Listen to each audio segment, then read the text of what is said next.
नमो भगवते वासुदेवाय। ओम नमो भगवते वासुदेवाय। ओम नमो भगवते वासुदेवाय। नारायणं नमस्कृत्यं नरं चैव नरोत्तमं देवीं सरस्वतीं व्यासं ततो जयमुदीरये। नष्टप्रायेषु अभद्रेषु नित्यं भागवत सेवया अति उत्तमश्लोके भक्तिर्भक्ति नष्टिति। ग्रंथराज श्रीमद् भागवतम की जय। जगत गुरु श्रील प्रभुपाद की जय। गुरु महाराज की जय। गौर भक्तवृंद की जय। तो आज के हमारे श्लोका हैं canto 3 chapter 29 shloka 19 and 20। Shloka recite करेंगे। श्लोका 19।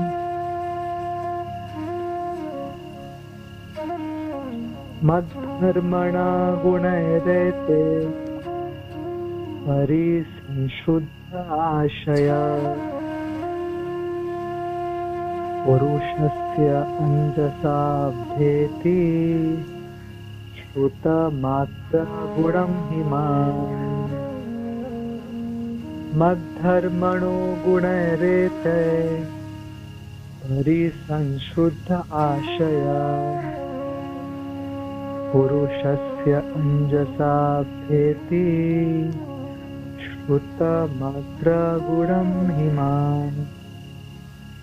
मद्धर्मणो गुणैरेते परिसंशुद्ध आशया पुरुषस्य अंजसा भेति श्रुतमात्र गुणं हिमान्। श्लोका 20। यथा वात्सरथो घ्राणम् आवृन्ते गन्धाशया एवं योगरतं चेता आत्मानम् अविकार्यात्। यथा वातरथं घ्राणम् आवृन्ते गन्धाशयात् एवं योगरतं चेता आत्मानम् अविकार्यात्। यथा वातरथो घ्राणम् आवृन्ते गन्धाशयात् एवं योगरतं चेता आत्मानम् अविकार्यात्। तो आप लोग में से कोई रिसाइट करेंगे प्लीज। हरे कृष्णा प्रभु जी। प्रणाम प्रभु जी।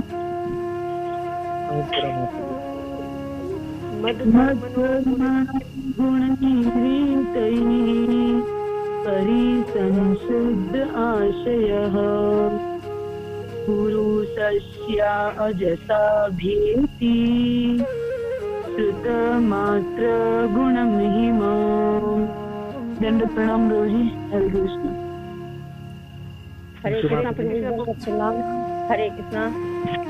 अधर्मणो गुणैरेते परिसंशुद्ध आशयः पुरुषस्यान् जलाय भेति शुद्ध मात्र गुणम ही माम।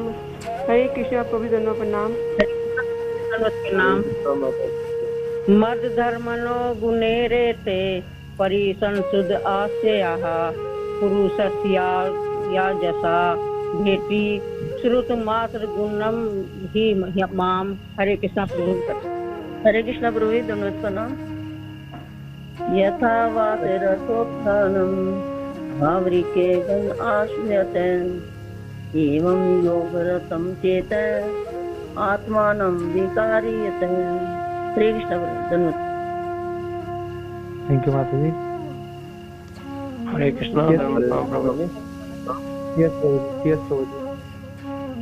मद्धर्मणो गुणैरेते परिसस्वस्य पुरुषस्यां यथा भेति सुत्रमात्र गुणं हिमां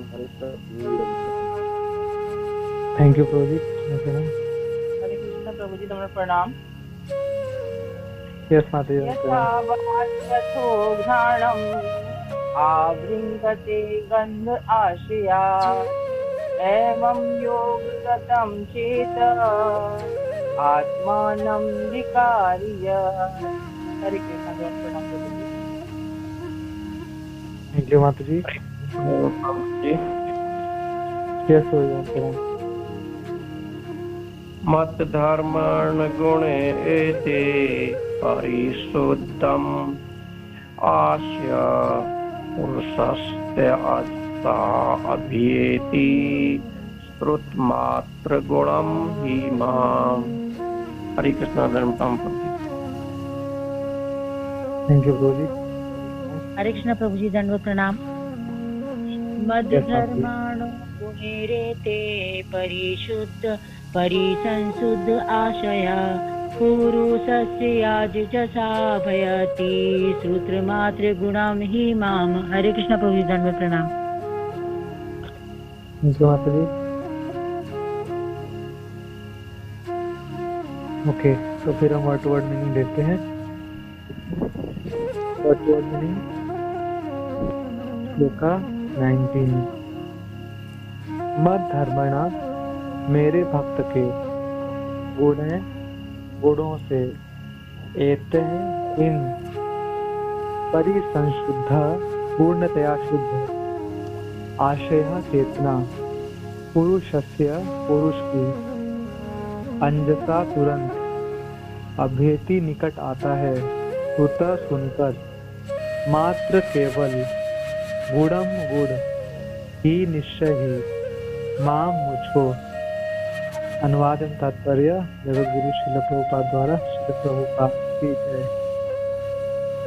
जब मनुष्य इन समस्त लक्षणों से पूर्णतया संपन्न होता है और इस प्रकार उसकी चेतना पूर्ण रूपेण शुद्ध हो लेती है तो वह मेरे नाम या मेरे दिव्य गुण के श्रवण मात्र से तुरंत ही आकर्षित होने लगता है।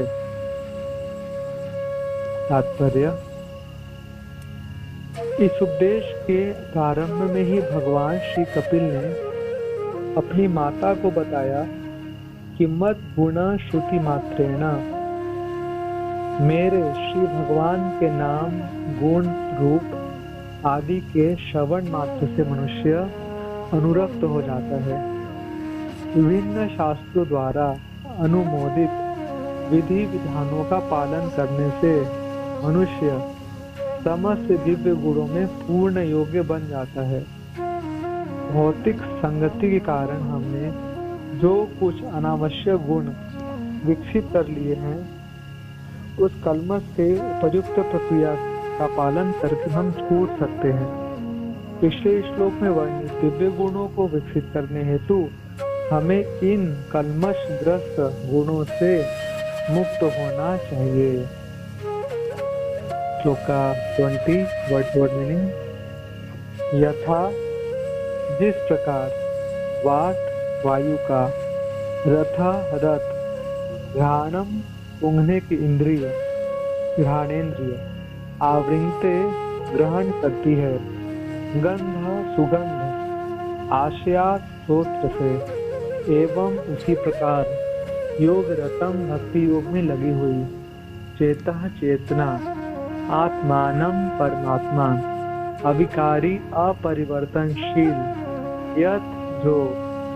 अनुवाद एवं तात्पर्य जगत गुरु श्री प्रभुपाद द्वारा श्रील प्रभुपाद की जय। जिस प्रकार वायु का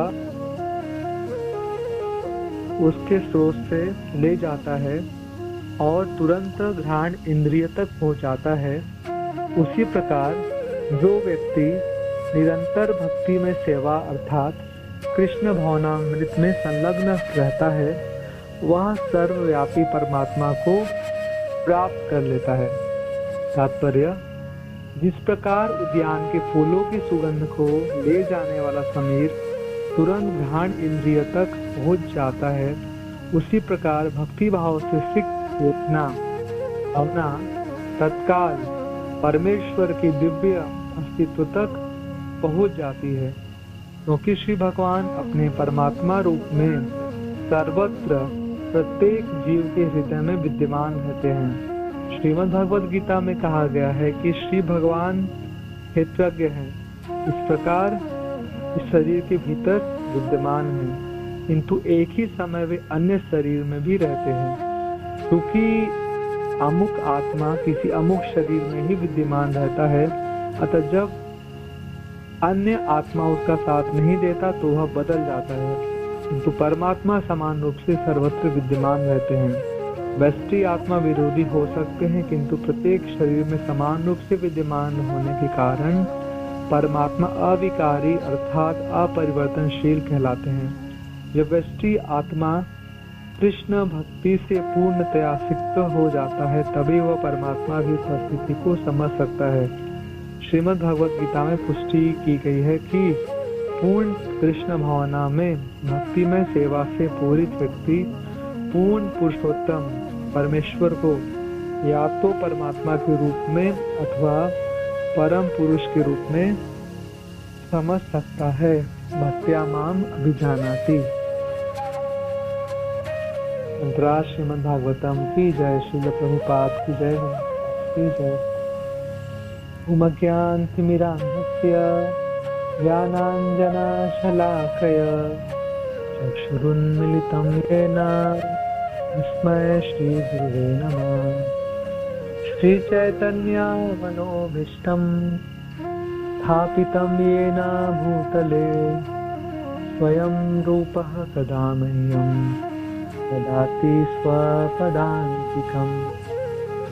वन्देऽहं श्रीगुरो श्रीयुतापदकमलं श्रीगुरून् वैष्णवांश्च श्रीरूपं साग्रजातं सहगणरघुनाथान्वितं तं सजीवं साद्वैतं सावधूतं परिजनसहितं कृष्णचैतन्यदेवम् श्रीराधा कृष्णपादान् सहगणललिता श्रीविशाखान्वितांश्च नमो विष्णुपादाय कृष्णपृष्ठाय भूतले श्रीमते भक्तिवेदान्त स्वामिनिति नामिने।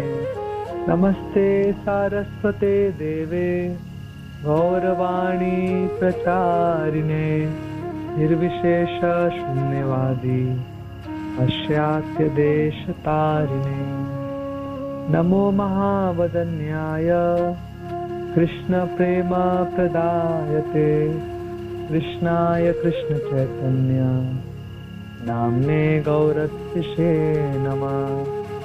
पंचतत्वात्मकं कृष्णं भक्तरूप स्वरूपकं भक्तावतारं भक्ताख्यं नमामि भक्तशक्तिकम्।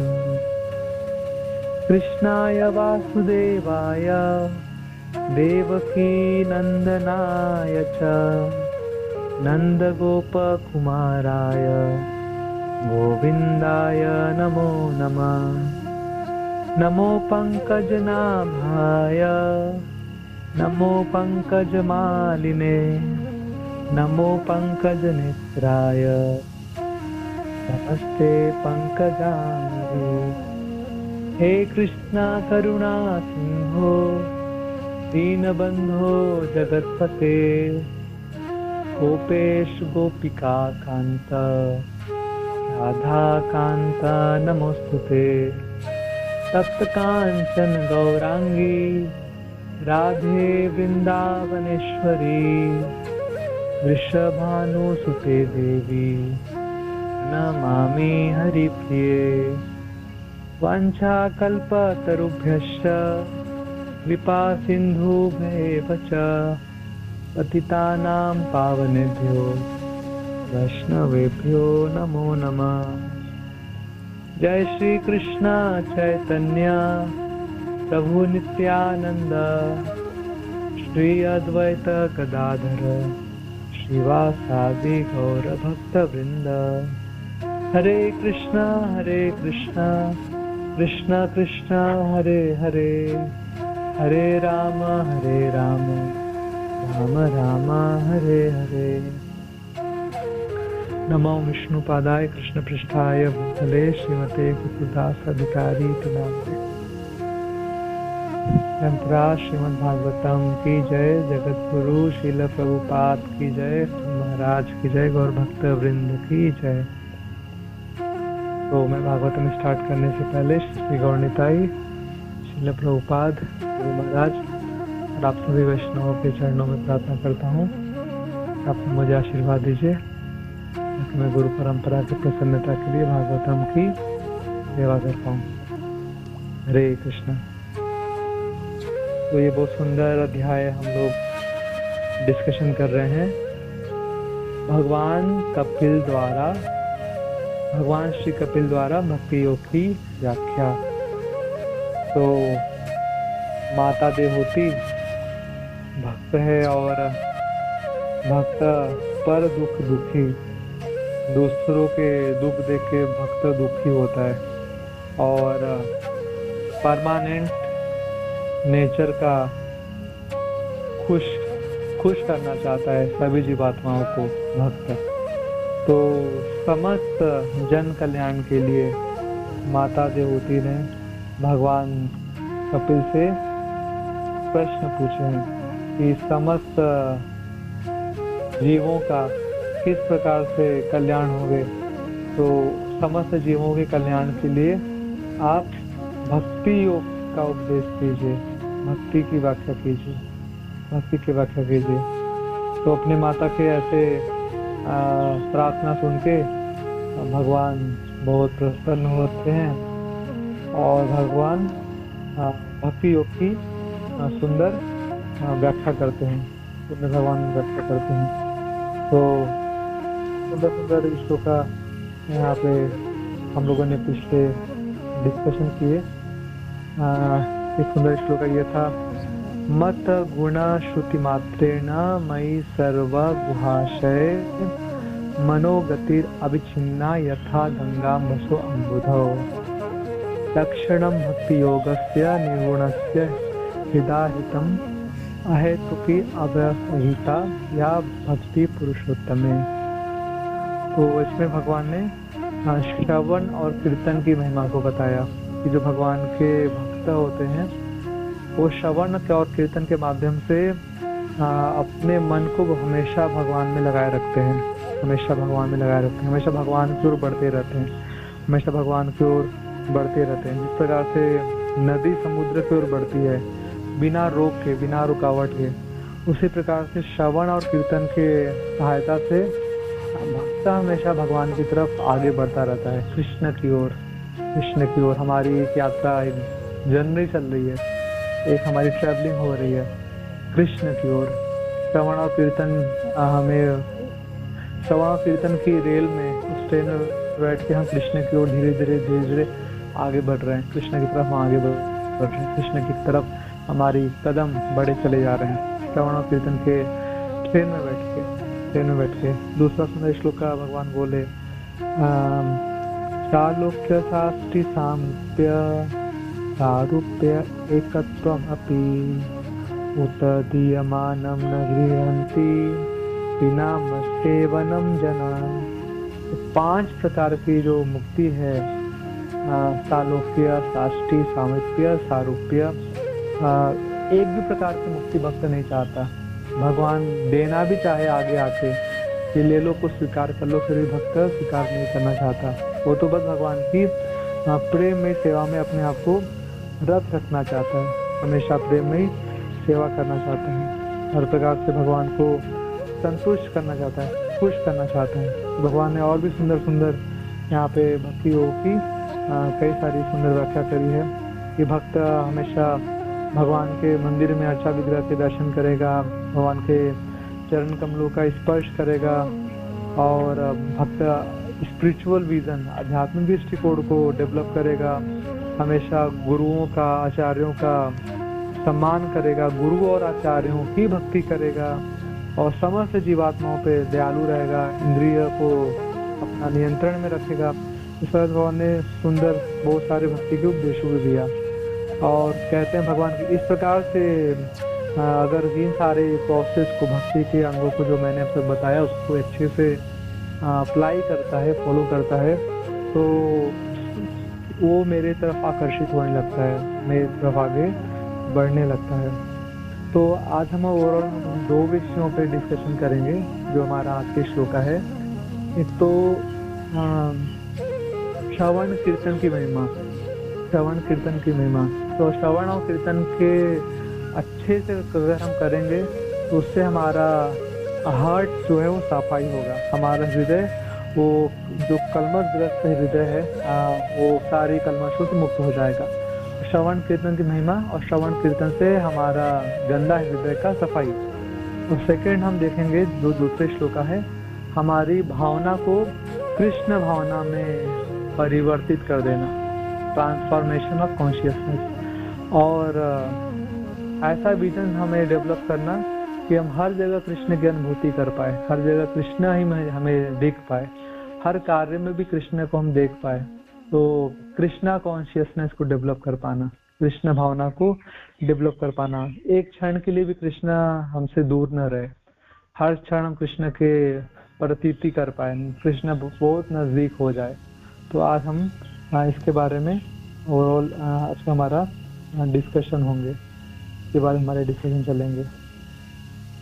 तो हमें देखना है श्रवण और कीर्तन की महिमा, श्रवण और कीर्तन की महिमा। तो प्रहलाद महाराज जो भक्ति के 9 अंग जब बताते हैं तो उसमें भी प्रहलाद महाराज सबसे पहले श्रवण को रखते हैं। श्रवणम कीर्तनम विष्णु, भगवान कृष्ण का श्रवण करो, कृष्ण का श्रवण करो और उन्हीं का कीर्तन करो, उन्हीं का कीर्तन करो।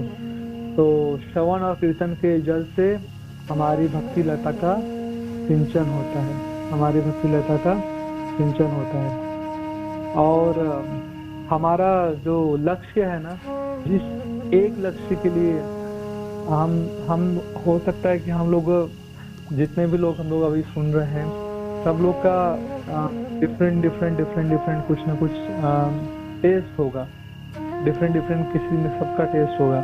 किसी को कीर्तन अच्छा लगता होगा, किसी को पढ़ना अच्छा लगता होगा, किसी को सुनना अच्छा लगता होगा, किसी को भगवान की सेवा अच्छी लगती होगी। सबका अलग अलग टेस्ट होगा भक्ति में, लेकिन सबका गोल एक है, अल्टीमेट गोल हम सबका एक कॉमन गोल है, सबका गोल एक है। हमारी जो इस्कॉन ऑर्गेनाइजेशन, इस्कॉन जो संस्था है, उस संस्था का भी गोल एक है। हम कुछ भी कार्य करें भक्ति में, XYZ कुछ भी हम सेवा करें, सारी सेवाओं का सबका गोल एक है। हमारी संस्था का जो हमारे फाउंडर आचार्य श्रील प्रभुपाद जी ने एक ही गोल बनाया है, क्या करना है? कृष्णा कॉन्शियस होना है, कृष्ण भावना भावित होना है। प्रभुपाद ने हमें इस्कॉन बना के दिया, इंटरनेशनल सोसाइटी, लेकिन साथ में लक्ष्य जोड़ के दिया कि हम लक्ष्य को ना भूलें। हम एक ऐसी गाड़ी चलाए, एक हम बस में बैठ जाए, ड्राइवर बन जाए और बस चलाए चले जा रहे हैं। बहुत अच्छा बस है और पैसेंजर से भरा हुआ है और हम बहुत एक्सपर्ट है ड्राइवर चलाने में, और बस यही प्रॉब्लम है कि हमको यही नहीं पता कि हमको जाना किधर है, लक्ष्य ही नहीं पता। बाकी तो सब कुछ परफेक्ट है, सुंदर बस, सुंदर ड्राइवर, सुंदर पैसेंजर सब, और चलाने में एक्सपर्टीज, सब कुछ बहुत अच्छा, बस हमको ये नहीं पता कि जाना किधर, लक्ष्य ही नहीं पता।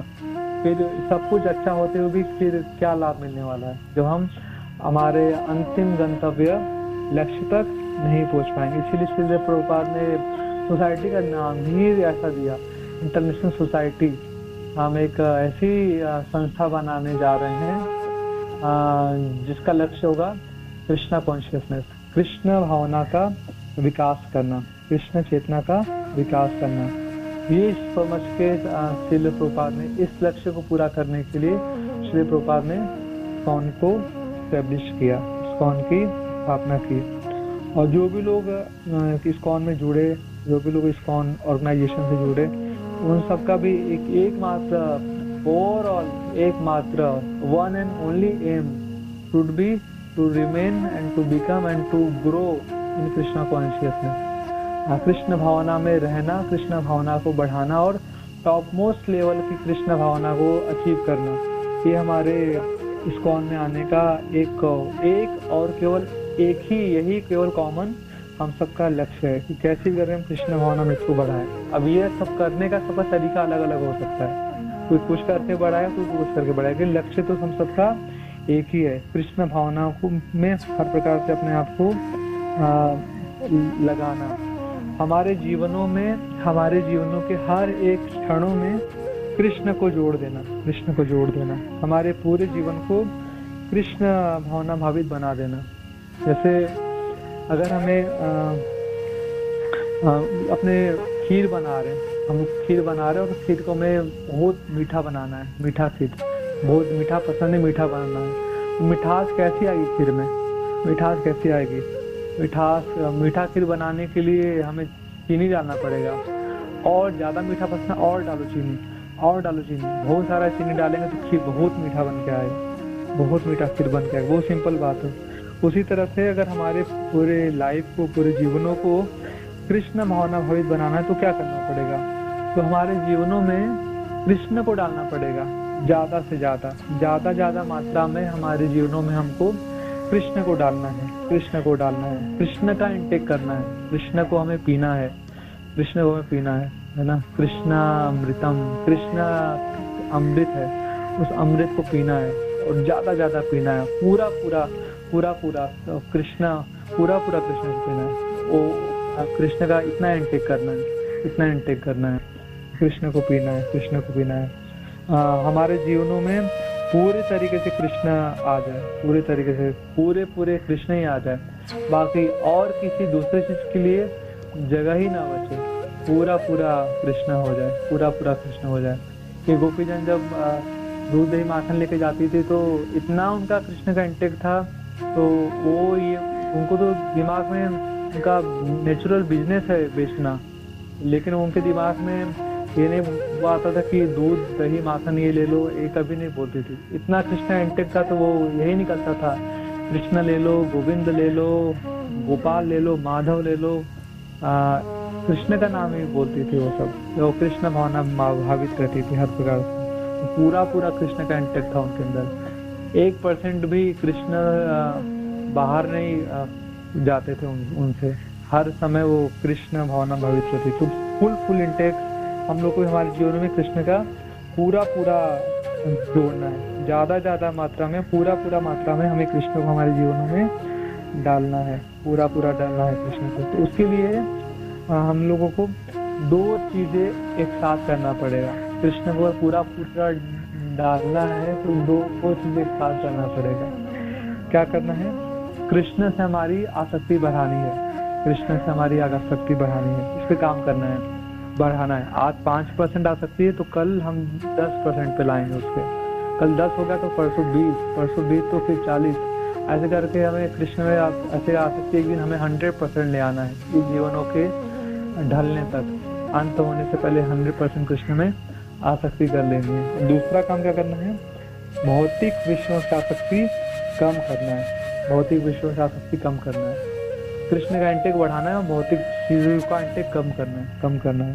तो ये दोनों चीजें ना एक साथ चलेंगी, जितना कृष्ण आते जाएंगे अंदर, भौतिक आसक्ति कम होती चली जाएगी, और जितना भौतिक आसक्ति रहेगा उतना जगह मतलब कृष्ण नहीं है, उतना स्पेस भौतिक आसक्ति ने घेर कर रखा है। तो मैं धीरे धीरे भौतिक आसक्ति को कम करते है ना, एक दिन हमें 0 कर देना है, एक दिन 0 कर देना। ऐसा कभी भी नहीं हो पाएगा, कभी भी तेल और पानी, प्रपात कहते हैं, मिश्रित नहीं हो सकता।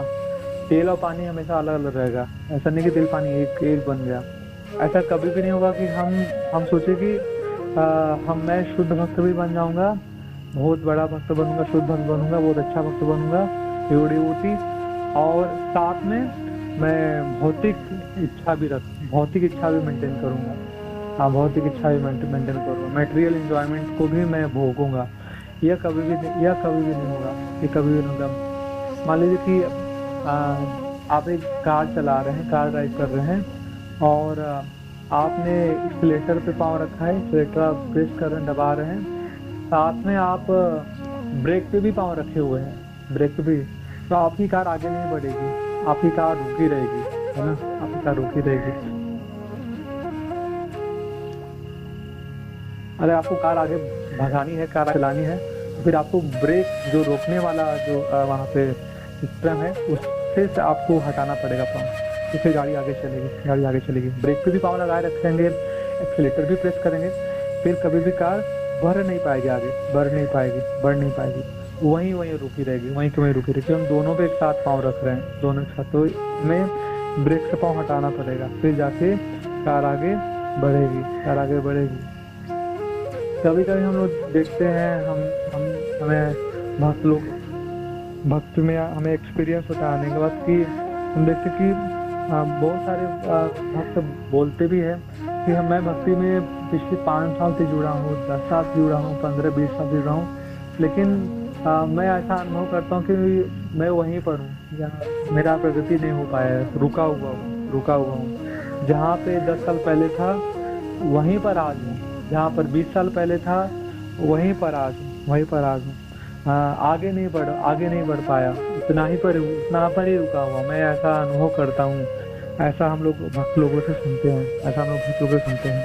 तो भक्त ऐसा बोलते हैं कि, और हम भी हमारे जीवन में भी ऐसा फील कर सकते हैं। हम हमारे पर्सनल हम अपने भक्ति लाइफ अगर हम एनालिसिस करेंगे ना, तो हम देख रहे हैं कि आज से 10 साल पहले हम कहाँ पर थे और अभी हम कहाँ पर है ना, हम कितना प्रोग्रेस कर पाए हैं।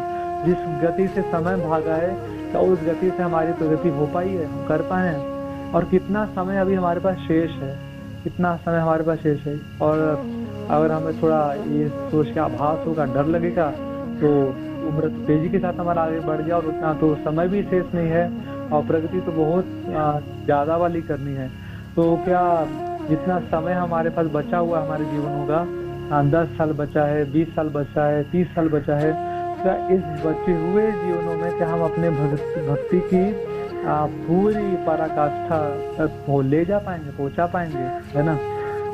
जिस हिसाब से अगर हम पिछला रिकॉर्ड देखें, हमने जिस हिसाब से प्रगति किया है उसी हिसाब से आगे प्रगति करेंगे, तो क्या हमारी ये भक्ति इसी जीवन में हमारी 100% ग्राफ अचीव कर पाएगी, 100% हमारा अचीवमेंट आ पाएगा भक्ति में।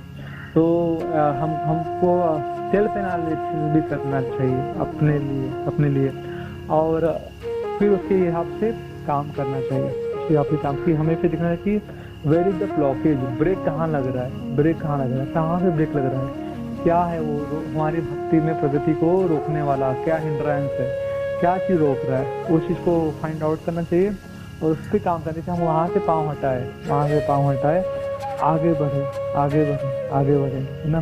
कृष्ण भावना भावित होना मतलब कि हमारे हृदय के हर एक जगह, हमारे हृदय में पूरी जगह कृष्ण का ही स्थापना हो, कृष्ण ही वहाँ पे निवास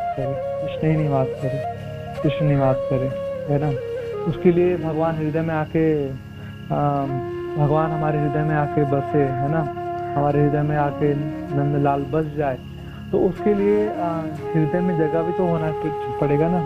एकदम हृदय भौतिक इच्छाओं से, भौतिक कार्यकलापों से पूरा भर के रखा है अगर हम लोगों ने, और उसमें कृष्ण के बैठने के लिए कहीं जगह ही नहीं है, तो फिर कृष्ण बेचारे क्या करेंगे, है ना। वो बोलेंगे पहले से भर के रखा है और मुझे चाहिए ही नहीं, तो फिर कृष्ण भी फिर निराश होकर फिर बोलेंगे ठीक है, तुम्हें जो चाहिए वो तुम स्वीकार कर लो, है ना, और तुम्हें मैं नहीं चाहिए तो ठीक है, मैं भी चला जाता हूँ।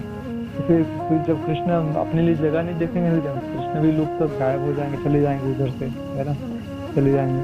अगर हम कृष्ण के लिए वेलकमिंग हार्ट नहीं रखेंगे, कृष्ण आपका स्वागत है, और अपने हार्ट को क्लीन करेंगे और डेकोरेट करेंगे कृष्ण के लिए, तो कृष्ण वहाँ पे शाश्वत रूप से निवास भी कर लेंगे, ना। तो हमें हमारे हृदय को भौतिक चीजों से पहले सफाई करना है, जो भौतिक हमारी कलमश है उसको वहाँ हटाना पड़ेगा। और फिर कृष्ण वहाँ पे बहुत अच्छे से पूरे कृष्ण जगह घेर के कृष्ण वहाँ निवास करेंगे, है ना। जैसे हम सब लोग मायापुर जाते हैं और मायापुर में बड़ा प्रसादम हॉल है, गदा भवन। उसमें देखते हैं कि जब प्रसादम भक्त आते जाते हैं, बैठते जाते हैं, बहुत सारे लोग हजारों की संख्या में भक्त बैठ जाते हैं और एक साथ सर्विंग स्टार्ट होता है। वो लोग बहुत एक्सपर्ट होते हैं सर्विंग करने वाले, और तेजी के साथ प्रसादम की जो गाड़ी होती है आगे बढ़ाते हैं, जल्दी डालते जाते हैं। तो पहले क्या भरते हैं वो सारे हमारे प्लेट्स में, दाल डालेंगे, चावल डालेंगे, चपाती डालेंगे, सब्जी डालेंगे, सब डाल देंगे, है ना। और रोटेट करते रहेंगे, घूमते रहेंगे, है ना। और उसके बाद जब देखेंगे कि अभी सारे भक्तों का भी जो प्रसादम है वो फिनिश हो गया, ऑलमोस्ट खत्म हो गया है, उनकी जो पत्तलें हैं, उनकी जो प्लेट्स है वो पत्तल प्लेट्स उनके भी ऑलमोस्ट खाली हो गई है। फिर लास्ट में फिर वो खीर लेके आते हैं, लास्ट में वो खीर प्रसाद डालते हैं। वो पहले भी डाल सकते थे खीर प्रसाद, लास्ट में क्यों डालते थे? पहले डालते तो पहले बहुत मैश हो जाता, चावल है, दाल है, चपाती, सब्जी, उसमें खीर तो मैश हो जाता। तो खीर अगर सब्जी में गिरता और खीर अगर दाल में गिरता तो खीर अपना ओरिजिनल जो टेस्ट था ना वो खो देता, इसलिए वो लास्ट में बिल्कुल सर्व करते हैं, आखिरी में देते हैं। पहले सब ये प्रसाद ग्रहण कर लें, आखिरी में खीर देंगे, ताकि खीर का स्वाद बाकी उससे अपना ओरिजिनल स्वाद न करे। तो उसी तरह भक्ति भी है, उसी तरह कृष्ण का भक्ति भी है कि अगर पूरा हमारे हृदय भौतिक इच्छाओं से, भौतिक कार्यकलापों से भरा पड़ा है ना, तो भगवान की भक्ति में ना हमको स्वाद नहीं आएगा, टेस्ट नहीं। हम कहेंगे अरे हम भक्ति कर तो रहे हैं लेकिन वो टेस्ट नहीं मिलता। बहुत सारे भक्त ऐसा बोलते हैं कि हमको ना स्वाद नहीं आता है, भक्ति में टेस्ट नहीं मिलता है, क्योंकि बहुत ज़्यादा भौतिक कार्य कर रहे हैं, बहुत ज़्यादा भौतिक चीज़ों से आसक्ति है। इसलिए जब इतना हौच पौच है अंदर ना, तो फिर भक्ति भी अपना ओरिजिनल स्वाद प्रकट नहीं करती, फिर वो भी टेस्ट के बिना हो जाती है ना। तो मिठास है, जैसे खीर का सुंदर मिठास है, तो जब मिक्स हो गया खीर सब्जी वगैरह में तो खीर भी नमकीन जैसा लगने लगता है ना। तो अगर भौतिक इतना ज़्यादा सुबह से लेकर रात तक हम बिल्कुल भौतिक वाला कार्य कर रहे हैं और भौतिक चीज़ों से आसक्ति बढ़ी हुई हमारी पूरी तरीके से, तो स्वाद जैसे हमारे बुखार होता है ना, जब हमें बुखार होता है तो हमारे मुंह का स्वाद बिगड़ जाता है। हमें कोई अच्छा भी हमें फूड कुछ सर्व करे ना, हमें बोलते हैं स्वाद नहीं है, इसमें स्वाद नहीं है, कैसा आप बिना बेस्वाद भोजन करा रहे हो, स्वाद ही नहीं है, इसमें स्वाद ही नहीं, हम ऐसा कंप्लेन करते हैं ना।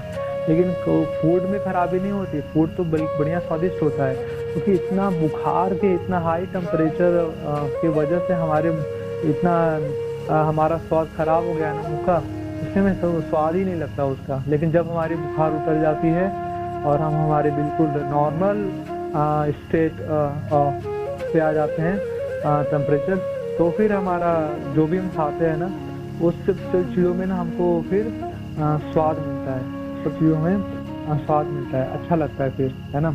तो जब भौतिक चीज़ों के आसक्ति का जब तक हमारे ऊपर जब बुखार, जब फीवर होता है, चढ़ा होता है, बिल्कुल हाई टेम्परेचर जो चढ़ा होता है ना, तो भक्ति भी अगर हम करते हैं तो हमें टेस्ट करती है ना। हमें भक्ति अपना ओरिजिनल पूरा स्वाद नहीं दे पाती, इसलिए हमें भौतिक चीज़ों को धीरे धीरे कम करना चाहिए, ताकि कृष्ण के लिए स्पेस बने, कृष्ण हमारे हृदय में आके बैठे, कृष्ण हृदय में आके निवास करे, कृष्ण हमारे हृदय में आके निवास करे, उनको भी अच्छा लगे। मान लीजिए एक घर है और एक घर के अंदर बहुत सब कुछ अनसिस्टमेटिक तरीके से सब बिखरा हुआ है, कहीं भी कपड़े फैले हुए हैं, कहीं भी बुक्स पड़े हुए हैं, कहीं पे भी सब्जियां बिखरी हुई हैं, बर्तन बिखरे हुए हैं और बेडशीट बिखरा हुआ है, सब कुछ इधर उधर पूरा हौच पौच है और पूरा बिल्कुल गंदा सा है, नेस्टी कूड़े कचरे रूम में फैले हुए हैं, गंदा स्मेल आ रहा है, बिल्कुल खराब सा, बिल्कुल गंदा सा रूम है, बिल्कुल ही रूम की हालत खराब करके रखा हुआ है। और उसी कमरे में एक सुंदर सा हीरा भी है। उसी कमरे में एक सुंदर सा बहुमूल्य हीरा भी है। और तो वो आपको हीरा तो इतना आसानी से नहीं मिले, तो हीरा कहीं ना कहीं दब गया है, कहीं ना कहीं आपको इतना आसानी से हीरे को नहीं ढूंढ पाएंगे, दब गया है कहीं ना कहीं किसी कोने में, किसी बुक के नीचे, किसी सब्जी के नीचे, कहीं ना कहीं हीरा दब गया है, दब गया है ना। तो क्योंकि चीजें इतनी बिखरी हुई है, इसलिए हम हीरे को भी खोज नहीं पा रहे। हीरे को जब कुछ सिस्टमेटिक होता तो सब कुछ भी दिखता और हीरा भी बिल्कुल एक अच्छी जगह पे, जहाँ पे उसका सही स्थान था वहाँ पे वो स्थापित होता, प्लेस होता। तो उसी तरह हमारे हृदय का इच्छा भी होता है। बहुत सारी अगर इच्छाओं का बम्बार्डिंग हो रहा है ना, बहुत सारी भौतिक इच्छा, एक के बाद दो के बाद तीन के बाद ऐसे अनलिमिटेड भौतिक इच्छा तेजी के साथ बढ़ रही है ना। और उसमें एक डायमंड इच्छा भी है, एक सुंदर इच्छा भी है ना।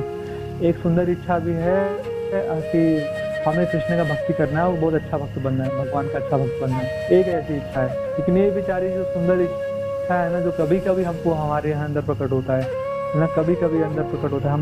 हम कभी सुंदर कथा सुन लिए, हम कभी सुंदर भक्तों का संगति कर लिए, या फिर कभी भगवान के मंदिर में जाकर सुंदर दर्शन वगैरह किए सुंदर, तो इच्छा होती है कि हम अच्छा भक्त बने। लेकिन फिर से इतनी सारी भौतिक इच्छा बिखर जाती है ना उसके ऊपर आके, तो सुंदर इच्छा जो डायमंड डिजायर है, वो बेचारी डायमंड इच्छा वो कहीं दब जाती है, ना, कहीं दब जाती है ना।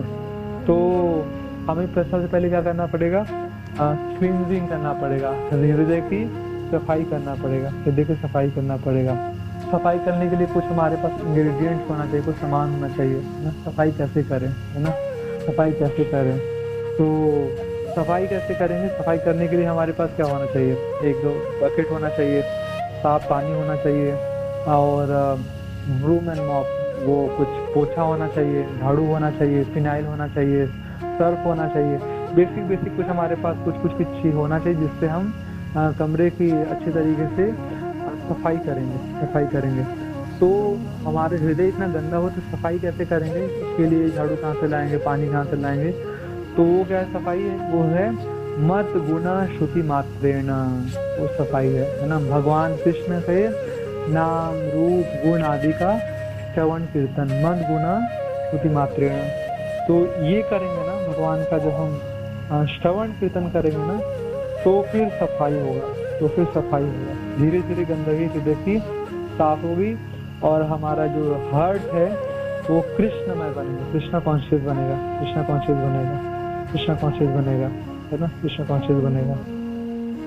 तो सफाई करने के लिए सबसे पहले हमको क्या करना है, सफाई करने के लिए हमें अच्छा बुद्धि चाहिए, हमारा बुद्धि बहुत स्ट्रांग होना चाहिए। जय भज कृष्ण सही बड़ा चतुर, जो कृष्ण का भजन करता है ना वो सबसे बड़ा बुद्धिमान व्यक्ति है। जो कम बुद्धि वाला है ना, अल्प मेधसा कभी कृष्ण की भक्ति में उनको समझ में नहीं आएगा, बिल्कुल समझ में नहीं आएगा। और जो सुमेधसा है, ऊंची बुद्धि वाले हैं, है ना, वो लोग कृष्ण के भक्ति में आएंगे, वो लोग कृष्ण को समझ पाएंगे। तो बुद्धि बहुत बड़ा होना चाहिए, बुद्धि बहुत बड़ी होनी चाहिए।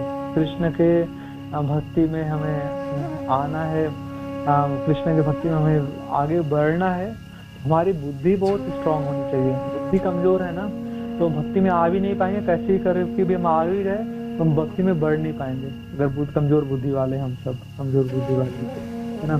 तो बुद्धि का बहुत बड़ा रोल है, बुद्धि को बहुत स्ट्रांग बनना चाहिए, है ना। इसको बुद्धि के रोल को समझते कैसे है बड़ा रोल बुद्धि का। एक्चुअली हम लोग को पता है कि हमारी दो शरीर है, वी हैव टू बॉडी, दो शरीर है, एक ग्रॉस बॉडी और एक शटल बॉडी। ग्रॉस बॉडी मतलब स्थूल शरीर, वो 5 चीजों से मिलकर बना है, वायु आकाश जल पृथ्वी अग्नि, 5 तत्वों से मिलकर बना है।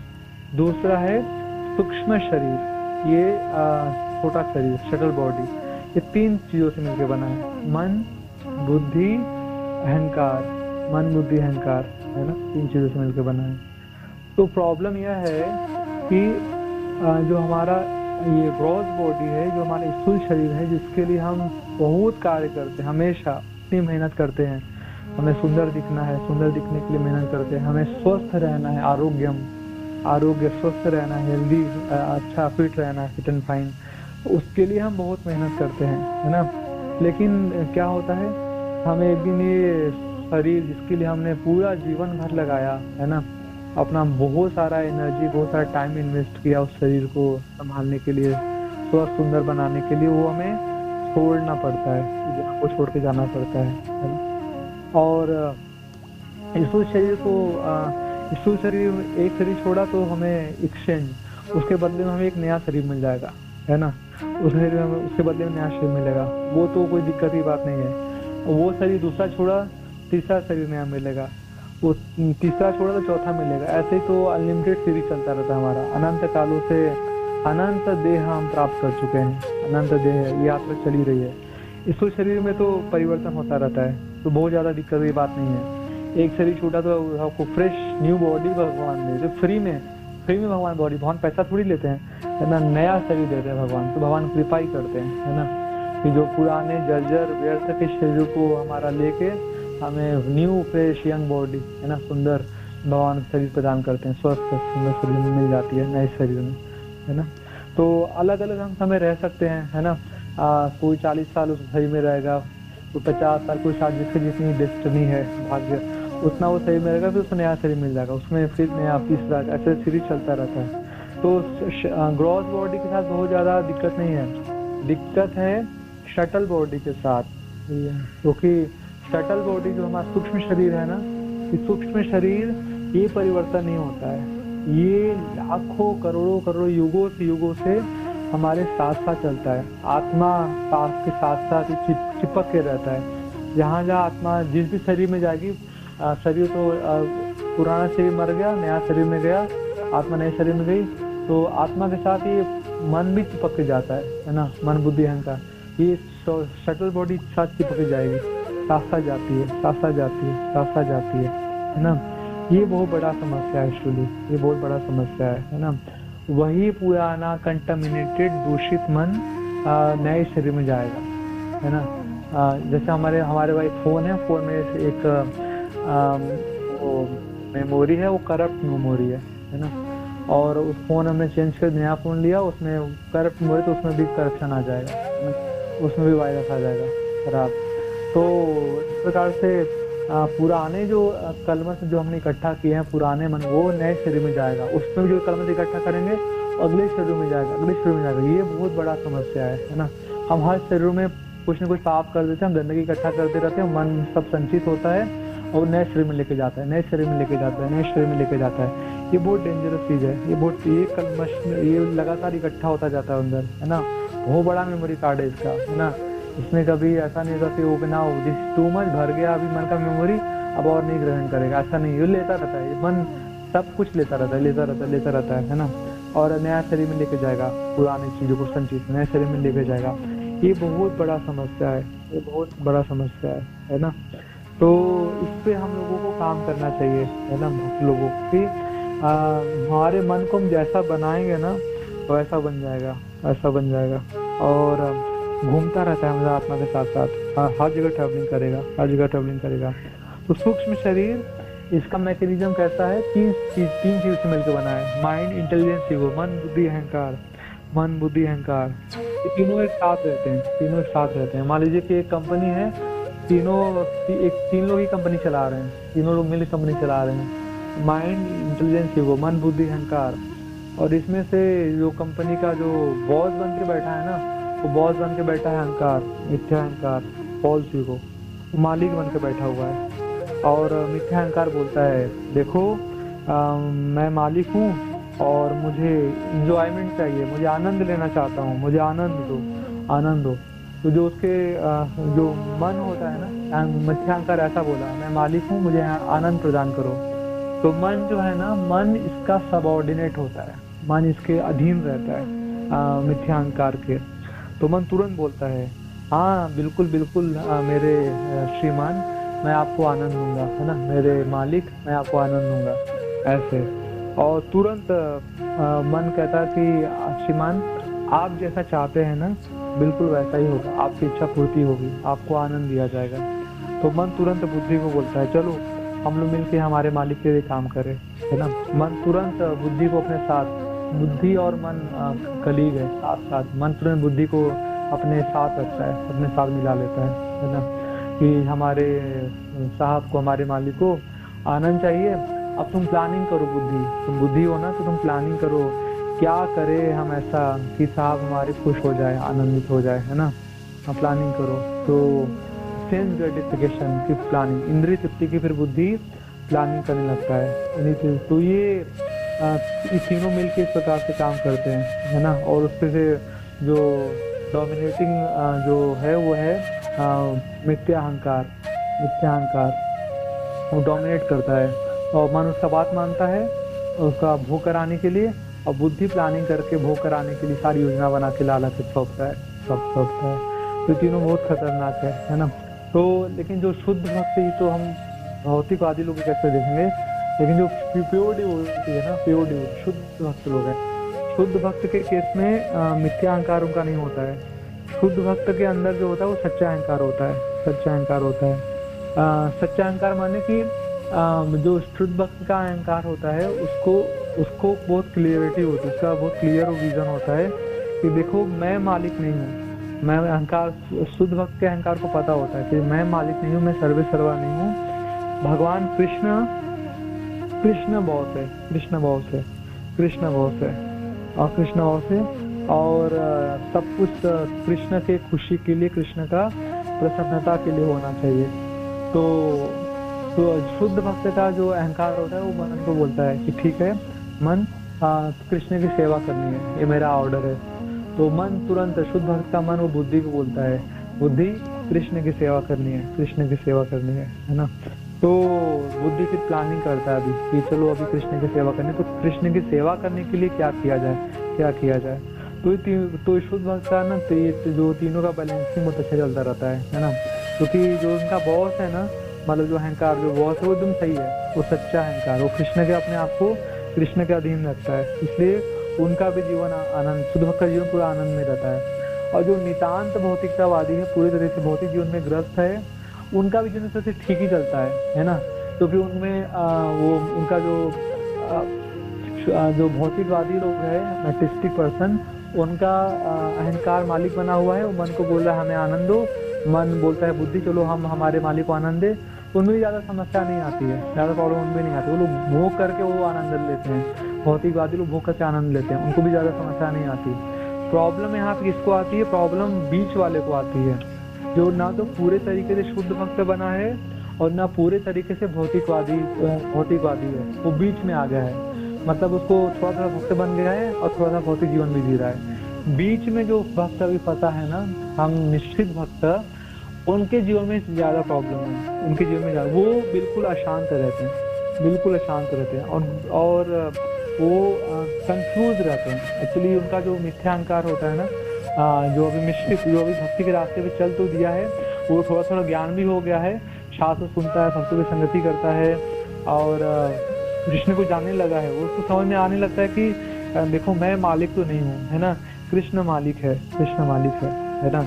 तो कभी कभी ये वाला भावना हावी हो जाता है कि नहीं मैं मालिक नहीं हूँ, कृष्ण मालिक है, सब कुछ कृष्ण का प्रसन्नता के लिए होना चाहिए। कभी कभी ये हावी हो जाता है, ठीक है, तो हल्का सा सेवा करेगा। तो कभी कभी ये भावना आ जाती है, उसके अंदर हावी हो जाती है कि नहीं मेरा भी अपना एक अस्तित्व है और मैं खुद मालिक हूँ, मेरा अपना परिवार है, मेरा पत्नी है, मेरा बच्चा है, मेरा अपना घर है, मुझे अपने लिए भी कुछ करना है, मेरी भी कुछ अपनी पर्सनल डिजायर है, मुझे बड़ा आदमी बनना है, कुछ नेम फेम कमाना है, ये करना है, वो करना है, बहुत सारी चीज़ें।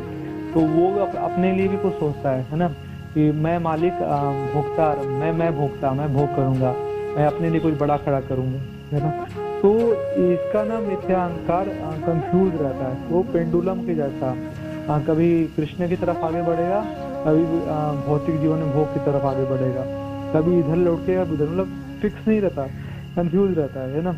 इसीलिए भक्त लोग कभी तो कंफ्यूज क्या करें, है ना। कभी कभी सोचते हैं कि अच्छा ठीक है मंदिर में जाएं कि पार्टी में जाएं, चुनाव करने सोचते हैं। कभी कभी भक्ति वाला जीवन हाईवे तो सोचते नहीं मंदिर चलना है, मंदिर। कभी भौतिक जीवन हाईवे तो नहीं चलो पार्टी में चलते हैं, है ना, क्या मंदिर में डेली जाके क्या होने वाला है। कभी कभी सोचते हैं कि भागवतम पढ़ लें कि टीवी देख लें, भागवतम पढ़ ले कि टीवी देख ले, है ना। भक्त हावी होता है तो भागवतम पढ़ता है, और भौतिक भोग वाला अहंकार हावी होता है, मिथ्याहंकार, तो वो टीवी देखता है। कभी सोचते हैं कि फोन हमारे हाथ में तो क्या करें, फोन से यूट्यूब चला के कुछ सुंदर वैष्णव भजन सुने, क्लास सुने भक्तों का, गुरु का, प्रभुपाद का, कि कुछ भी चीज ऐसे फोन में देख के टाइम वेस्ट करें। तो कंफ्यूज रहते हैं एक्चुअली, है ना, क्योंकि थोड़ा सा भक्ति में भी है और अभी भौतिक जीवन भी पूरे तरीके से उसमें भी आसक्ति छोड़ी नहीं है, कंफ्यूज होता है। और ये ऐसी कंफ्यूजन ना भक्ति में आने के लंबे समय तक भी चलती है ना। 5 साल बाद, 10 साल बाद, 15-20 साल तक भी भक्त लोग अगर छोड़ नहीं पा रहे हैं तो इस प्रकार से कंफ्यूजन बने रहते हैं। तो ये कंफ्यूजन हो क्यों रहा है ना। कंफ्यूजन इससे हो रहा है कि जो बॉस है ना बहुत ही कंफ्यूज है, मिथ्याहंकार बहुत ही कंफ्यूज है ना। तो अब हमें करना क्या चाहिए कि ऐसे बॉस को हटा देना चाहिए।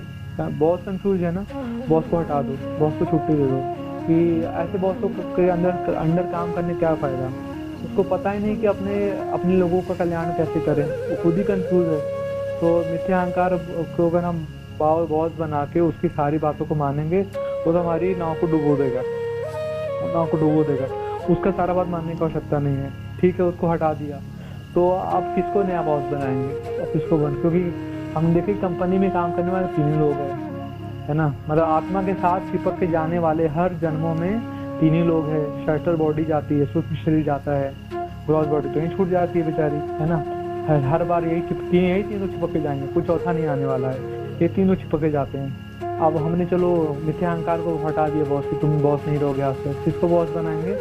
बॉस बनाएंगे बुद्धि को बनाएंगे, बुद्धि को बनाएंगे। ठीक है, बुद्धि आप बॉस बन जाओ।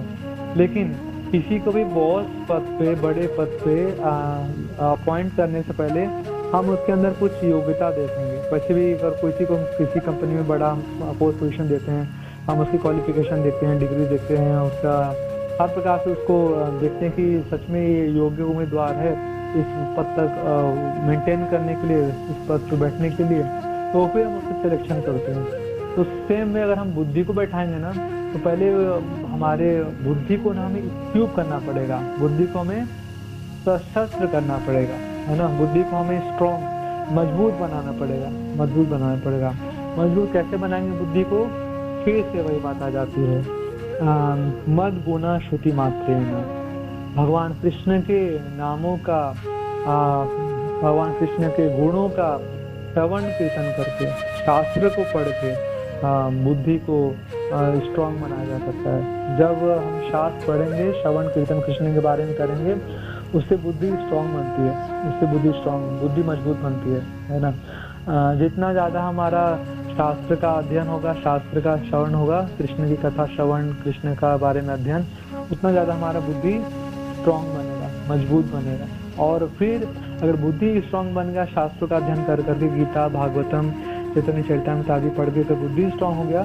फिर अगर मिथ्या अहंकार डिस्टर्ब करने के लिए आता है ना, तो फिर बुद्धि उसको बोलेगा कि देखिए अभी आप बॉस नहीं है, अभी मैं बॉस हूँ और आपकी बात अब नहीं मानी जाएगी, क्योंकि मैंने गीता में पढ़ा है, भागवत में पढ़ा, चैतन्य चरितामृत में पढ़ा है कि हम सब एंजॉय करने के लिए नहीं बने हैं, हम सब भगवान कृष्ण को एंजॉयमेंट देने के लिए बने हैं, हम सब भगवान कृष्ण के सेवक हैं। अब आपका यहाँ पे जो दबंग प्रकार का जो नेचर था ना, वो आप यहाँ पे नहीं चला सकते अभी आप, है ना।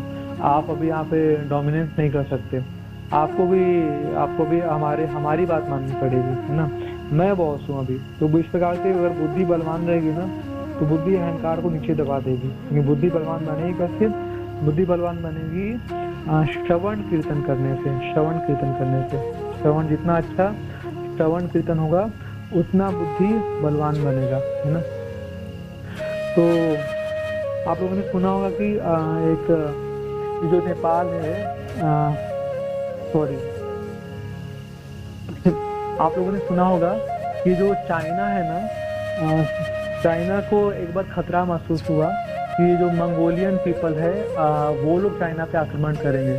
तो चाइना ने अपने बहुत चारों तरफ से अपने बॉर्डर को बहुत बड़ी वॉल बना के, दीवार बना के चारों तरफ से कवरेज दे दिया, है ना। ग्रेट वॉल ऑफ चाइना, बहुत बड़ी दीवार बना दी, ठीक है। तो और ये नासा के साइंटिस्ट जब स्पेस पे गए तो वहाँ पे उन लोगों ने देखे कि ये जो स्पेस से अगर कुछ दिखता है ना तो वो चाइना की दीवार दिखती है ना, और कुछ नहीं दिखता। इतना उन्होंने मजबूत, इतना विशालकाय जो दीवार की स्थापना करी। इसके बाद भी चाइना के अंदर घुसपैठिए आक्रमणकारी घुस गए और आक्रमण किया। बाद में वहाँ के लोगों ने फाइंड आउट किया कि आखिर क्यों इतना बड़ा विशाल दुर्ग बनाया और उसको लांग पाना संभव नहीं था, कैसे फिर अंदर घुसे। एक्चुअली में पता चला कि ये जो द्वार था वो जो दीवार का, वहाँ पे जो गेट कीपर बैठा था, उस गेट कीपर को, उस रक्षक को, चौकीदार को पैसे खिला के, घूस खिला के, रिश्वत देके जो घुसपैठिए थे वो अंदर घुस गए थे और आक्रमण हुआ था। तो उसी तरह से यहाँ पे जो माया होती है ना, मैटेरियल नेचर माया, वो घूस खिलाती है। वो माया ना घूस खिला के हृदय में घुसने का प्रयास करती है। तो ऐसा क्या हो कि माया बुद्धि को घूस न खिला पाए, बुद्धि को घूस न खिला पाए, बुद्धि को रिश्वत न दे पाए। अगर आपने अपने चौकीदार को बहुत अच्छी सैलरी प्रोवाइड कर रहे हो, उसको सैलरी कोई कमी नहीं कर रहे हो, तो फिर वो रिश्वत नहीं लेगा, रिश्वत नहीं लेगा। तो वो संतुष्ट रहेगा कि नहीं, मेरा मालिक मुझे बहुत अच्छी से वो सैलरी प्रोवाइड कर रहा है, तो रिश्वत वगैरह नहीं लेगा, वो संतुष्ट रहेगा। तो जितना ज़्यादा हम हमारे बुद्धि तो बहुत स्ट्रांग है वैसे, है ना, हमें, और बुद्धि को हमने अगर शास्त्रों से बहुत अच्छे तरीके से इक्विप कर दिया, है ना, उसको जितना सफिशिएंट हमें इंटेक देना है बुद्धि को, है ना, सैलरी, है ना, बुद्धि को हमने अच्छे से शास्त्रों का इंटेक कराया है, बहुत अच्छे से शास्त्र को बुद्धि को पढ़ाया है, बहुत अच्छे से हमने शास्त्र को सुनवाया है, बुद्धि हमारी स्ट्रांग है, सख्त है, मजबूत है, हर प्रकार से संतुष्ट है ना। कृष्णा में कन्विक्शन है बुद्धि का, कृष्णा में कन्विक्शन है बुद्धि का। तो माया कितना भी घूस देने की कोशिश करेगी, बुद्धि माया को लिए जगह नहीं छोड़ेगी। बुद्धि अब कभी भी दरवाजा खोल के माया को हृदय के अंदर घुसने नहीं देगी। तो ओवरऑल बुद्धि को हमें बलवान बनाना है, बुद्धि को हमें बॉस बनाना है। उसके लिए बुद्धि का सही तरीके से पोषण करना पड़ेगा। अगर बुद्धि का पोषण नहीं करेंगे ना तो काम नहीं बनने वाला, क्योंकि तो बुद्धि ही हमारी भ्रष्ट रहेगी और भौतिक रहेगी, तो हम पूरे हमारे जीवनों को भी भौतिकवादी बना देगी, है ना। तो बुद्धि को किसी प्रकार से इंद्रिय शक्ति में रत नहीं होने देना है। उसके लिए बुद्धि को शास्त्र का सहारा देना है। जैसे हम पेंसिल से लिखते हैं ना, पेंसिल से लिखते एक टाइम ऐसा तो पेंसिल में लिखावट मोटी हो जाती है ना, तो हम शार्पनर से उसको फिर शार्प करते हैं, है ना, उसको तेज करते हैं, फिर पेन हमारी जो पेंसिल होती है नुकीली हो जाती है, फिर अच्छे से लिखावट होती है हमारी। तो उसी तरह बुद्धि को ना हमेशा लिखते लिखते ना बुद्धि हमारी मोटी हो जाती है। तो फिर बुद्धि को शार्प करना, शार्पनर क्या है, शास्त्र हमेशा बुद्धि को हमेशा शार्प करते, तेज करते रहना चाहिए। हमेशा शास्त्र में रेगुलर बेसिस पे नियमित अध्ययन करना चाहिए। हमेशा शास्त्र को पढ़ना चाहिए, एवरीडे शास्त्र को पढ़ना चाहिए। जैसे हम एक छोटा पौधा लगाते हैं, हमने एक छोटा पौधा लगाया और छोटे पौधे को हमने रेगुलर बेसिस पे पानी नहीं दिया। हमने आज 1 गिलास पानी दिया, 10 दिन तक पानी नहीं दिया, फिर 10 दिन के बाद हमने 2 बाल्टी पानी डाल दिया, तो पौधा मर जाएगा, पौधा बड़ा नहीं होगा, है ना। तो रेगुलर बेसिस पे थोड़ा में पानी देते रहना चाहिए, है ना। तो भक्ति में आने के बाद भी कभी कभी ऐसा होता है कि हम थोड़ा उत्साहित होते हैं, बहुत पन्ना पढ़ लेते हैं हम भागवत का, चैतन्य चरितामृत का। उसके बाद फिर हम महीनों तो कुछ किताबें नहीं खुली हमारी, वो हमारी गीता पढ़ी है, भागवत पढ़ी, चैतन्य चरितामृत ऐसे ही पढ़ी है, लेकिन हमारी हमने नहीं पढ़ी होते, उससे धूल जम रही है, तो इस प्रकार से अगर हम करेंगे तो इट्स नॉट हम बुद्धि को हम शार्प नहीं कर पा रहे, हमारी बुद्धि को शार्प नहीं कर पा रहे हैं। तो एक पार्टिकुलर, एक निश्चित हमें दिन में हमारा कोटा डिसाइड करना चाहिए। कुछ भी हो जाए, मुझे पढ़ना है, मुझे शास्त्र पढ़ना है, आधे घंटा, 1 घंटा, 2 घंटा, जितना भी समय हम दे सकते हैं, जैसे मेडिसिन का एक पार्टिकुलर डोज होता है, एक पार्टिकुलर कोर्स होता है, तो हमारा कोर्स प्रभुपाद जी ने क्या डिसाइड किया है, हमारा कोर्स डिसाइड किया है नित्यम भागवत सेव्या, कि आप हर दिन without miss till the end of your last day, जिस दिन हमारे जीवन का अंतिम दिवस होगा, उस दिन भी हम लोग पढ़ाई कर रहे होंगे, कुछ न कुछ श्रवण कर रहे होंगे। तो हर नित्यम भागवत सेव्या, हर दिन भागवत का, गीता का, चैतन्य चैतामृत ग्रंथों का श्रवण करना चाहिए, श्रवण करना चाहिए, है ना, पढ़ना चाहिए, पढ़ना चाहिए, पढ़ना चाहिए। तो इस प्रकार से अगर हमारी बुद्धि अच्छी रहेगी तो बुद्धि किसी भी इम्प्योरिटी को अंदर आने नहीं देगी, क्लींजिंग प्रोसेस चलता रहेगा, बुद्धि इम्प्योरिटी को ग्रहण नहीं करेगा। और जो इम्प्योरिटी पहले से है वो धीरे धीरे, क्योंकि हम शास्त्र पढ़ते रहेंगे तो साफ होता रहेगा, इम्प्योरिटी जाती रहेगी, धीरे धीरे जाती रहेगी, और ये हमारा हार्ट पूरे तरीके से क्लीन हो जाएगा, पूरा हार्ट पूरे तरीके से साफ हो जाएगा, साफ हो जाएगा। तो हर प्रकार से हमें एवरीडे नियमित अध्ययन पे आना चाहिए, एवरीडे हम पढ़ पाए, अपने नियम लेना चाहिए कि हमें नियम बनाते, हमें पढ़ना चाहिए, हमें नियम से पढ़ना चाहिए हर दिन, है ना, पढ़ना है, पढ़ना है, हमें पढ़ना है, हमें पढ़ना है। तो अगर हम पढ़ेंगे तो हमारी जो विजन होगी ना वो शास्त्रिक विजन हो जाएगी, शास्त्र चक्षु से हम सब कुछ देख पाएंगे, शास्त्र चक्षु से हम सब कुछ समझ पाएंगे। जीवनों में हमारे जो कुछ भी घटनाएं हो रही है ना, अच्छा बुरा हर कुछ, हम फ्रस्ट्रेशन में नहीं आएंगे कभी, और हम कृष्ण पे विश्वास हमारा जमेगा, कृष्ण में सब कुछ में हम भगवान श्री कृष्ण का इंटरफेरेंस, कृष्ण का हाथ देख पाएंगे, है ना, हमारा बुद्धि इस प्रकार से ट्रेंड हो जाएगा, ट्रेंड हो जाएगा, है ना। आप सबको पता होगा कि जो हाथी जो पालते हैं, हाथी पालने वाले जो महावत होते हैं ना, वो हाथी को ना बचपन से जब हाथी छोटा होता है, पैदा होता है हाथी का बच्चा, तो उसको तभी से उसको ट्रेनिंग देते हैं। एक्चुअली वो हाथी जब पैदा होता है ना तो बहुत कमजोर होता है, उतना शक्तिशाली नहीं होता, तो हाथी को बचपन से ही उसको उसमें बांध के रखा जाता है, उसको लोहे के जंजीरों में और खूंटे गाड़ के बांध के रखा जाता है। तो हाथी पूरा जोर लगाता है हाथी के बच्चे कि मैं इसको तोड़ा के छोड़ जाऊं, बाहर चला जाऊं, लेकिन वो कमजोर होता है तो वो छुड़ा नहीं पाता रस्सी को, और वो सालों साल ऐसे बंधा रहता है, सालों साल ऐसे बंधा रहता है। तो एक दिन क्या होता है, जब हाथी कुछ समय बीतते जब वो हाथी कई साल का हो जाता है, बड़ा हो जाता है हाथी, उसके बाद पूरी शक्ति आ जाती है कि अब वो रस्सी को आसानी से तोड़ सकता है, खूंटे को खाड़ सकता है, वो स्वच्छंद तरीके से कहीं भी विचरण कर सकता है। लेकिन क्योंकि इतना लंबा अभ्यास कर चुका है ना हाथी, बचपन से लेके बंधा है, तो उसको लगता है कि नहीं, मैं अभी इस रस्सी को नहीं तोड़ पाऊंगा, मैं बंधा हूँ तो मतलब बंधा ही रहूंगा, उसका अभ्यास हो चुका है ना। तो उड़ने की मतलब वो तोड़ने की शक्ति होने के बाद भी वो तोड़ नहीं पाता। उसी तरीके से हम लोगों ने भी, हमारे इतना दुष्ट मन के ऐसी बनावट है ना, विचित्र सी बनावट है, मन बुद्धि अहंकार हर लाखों करोड़ों जन्मों से चिपका हुआ है हमारे साथ, और लाखों करोड़ जन्मों से अनगिनत भौतिक शरीरों में, भौतिक लोकों में यात्रा किया है इसने, है ना, इसने यात्रा ही किया है ना। कभी स्वर्ग गया, कभी नरक गया, और कभी सुख भोगा, कभी दुख भोगा, है ना।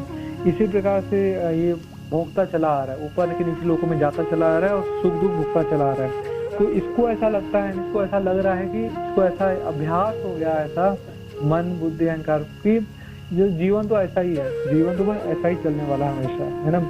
जीवन में सुख, जीवन में फिर लगा ही रहेगा, वो इसको हैबिचुअल हो गया है बंधे रहने का, इस भौतिक जगत में बंधे रहने का हैबिचुअल हो चुका है, क्योंकि लंबे समय से बंधा था नहीं यहाँ पे, लंबे समय से भौतिक शरीर में बंधा है, आध्यात्मिक जगतों पे तो गया नहीं है। तो ये अपने आप को बंधा हुआ ही रहना की अपने जीवन की स्वाभाविक जीवन मान लीजिए। तोता होता है ना, तोते को बचपन में पाल लीजिए, और तोते के अंदर उड़ने की शक्ति अंदर बड़ा हो गया, पंख निकल आए, बड़े बड़े हो गए, तोते का पिंजरा खोल दीजिए, फिर भी वो तोता बाहर निकल के उड़ेगा नहीं, वो अंदर ही रहेगा, उसको अंदर ही लगेगा कि नहीं यही मेरा जीवन है, वो अंदर ही सेटिस्फाई रहेगा तोता, बाहर नहीं।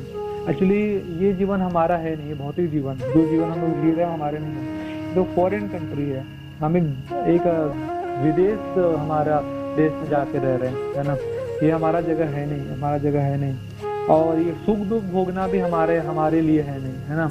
हमें तो आनंद हमारे जो वेदांत सूत्र बोलते कि आनंदमय अभ्यासात, है ना, आनंद का अभ्यास करना चाहिए, है ना, क्योंकि हम आनंद में भगवान, आनंद में कृष्ण के हम अंश है ना। भगवान कृष्ण आनंद कंद है, सच्चिदानंदमय भगवान, है ना। भगवान हर प्रकार से आनंद में रहते हैं, प्रसन्न रहते हैं, और हम सभी भगवान कृष्ण के भाग है, उनके अंश है। इसलिए उनका अंश होने के नाते हम लोगों को भी पूरे तरीके से आध्यात्मिक होना चाहिए, आनंदमय होना चाहिए, आनंद होना। लेकिन हम लोग अपने आप को ये भौतिक जीवन में ही रचा पचा पूरे तरीके से अभ्यास संभाल लिया है कि बस हम इससे बाहर निकल ही नहीं पाएंगे, और दुख हम झेले जा रहे हैं। 3 प्रकार के जो दुख 7 प्रकार हमें लगे हुए हैं, आध्यात्मिक दुख, आदि भौतिक दुख, आदि दैविक दुख, है ना। जितने प्रकार के दुख होते हैं ना, सब इसी कैटेगरी में आती है, इसी 3 कैटेगरी में आते हैं।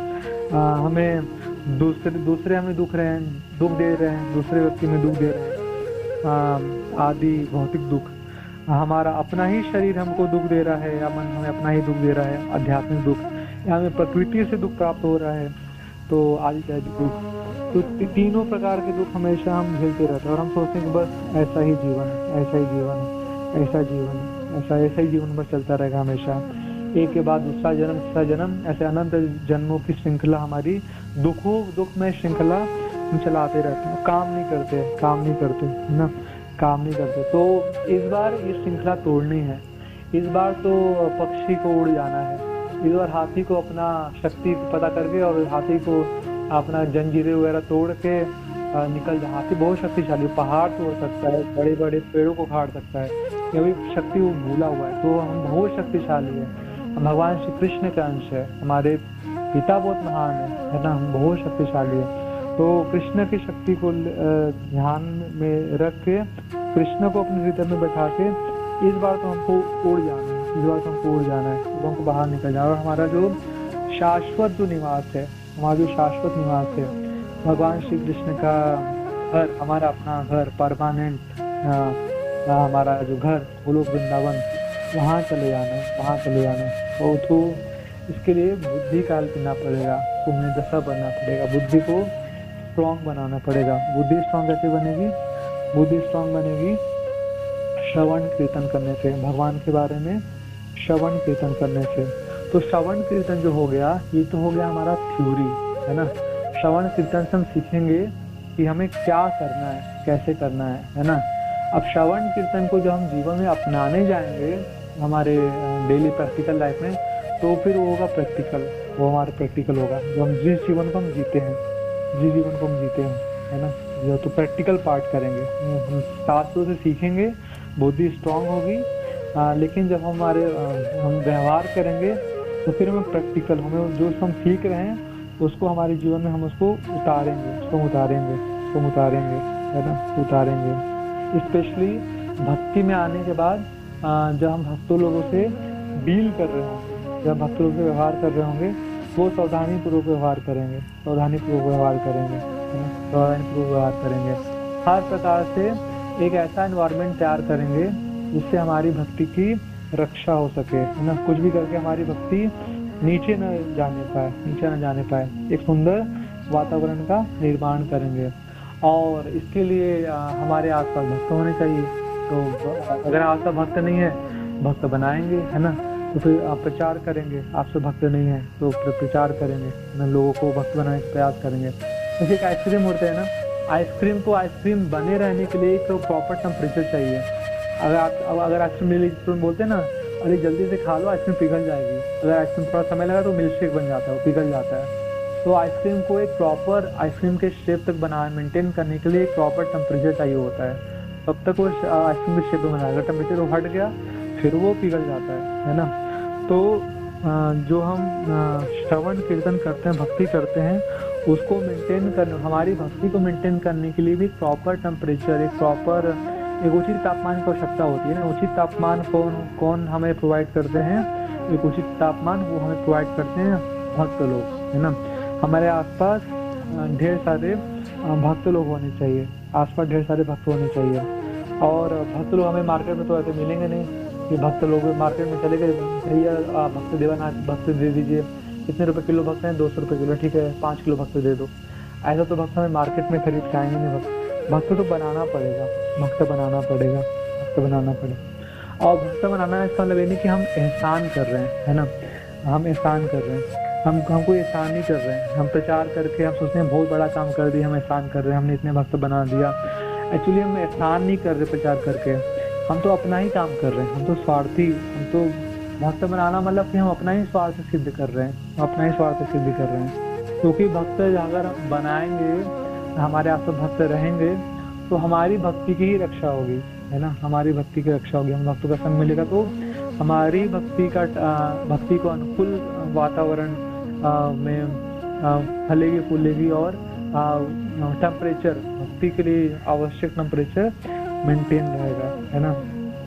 तो इसके लिए प्रचार करने का आवश्यकता है ताकि भक्त लोग हमारे आसपास हो पाए, है ना। तो भक्त हो पाए और भक्त हो भी जाए तो भक्तों से हमारी लविंग डीलिंग, लविंग प्रेम में ही आदान प्रदान हो भक्तों के साथ हमारा, है ना।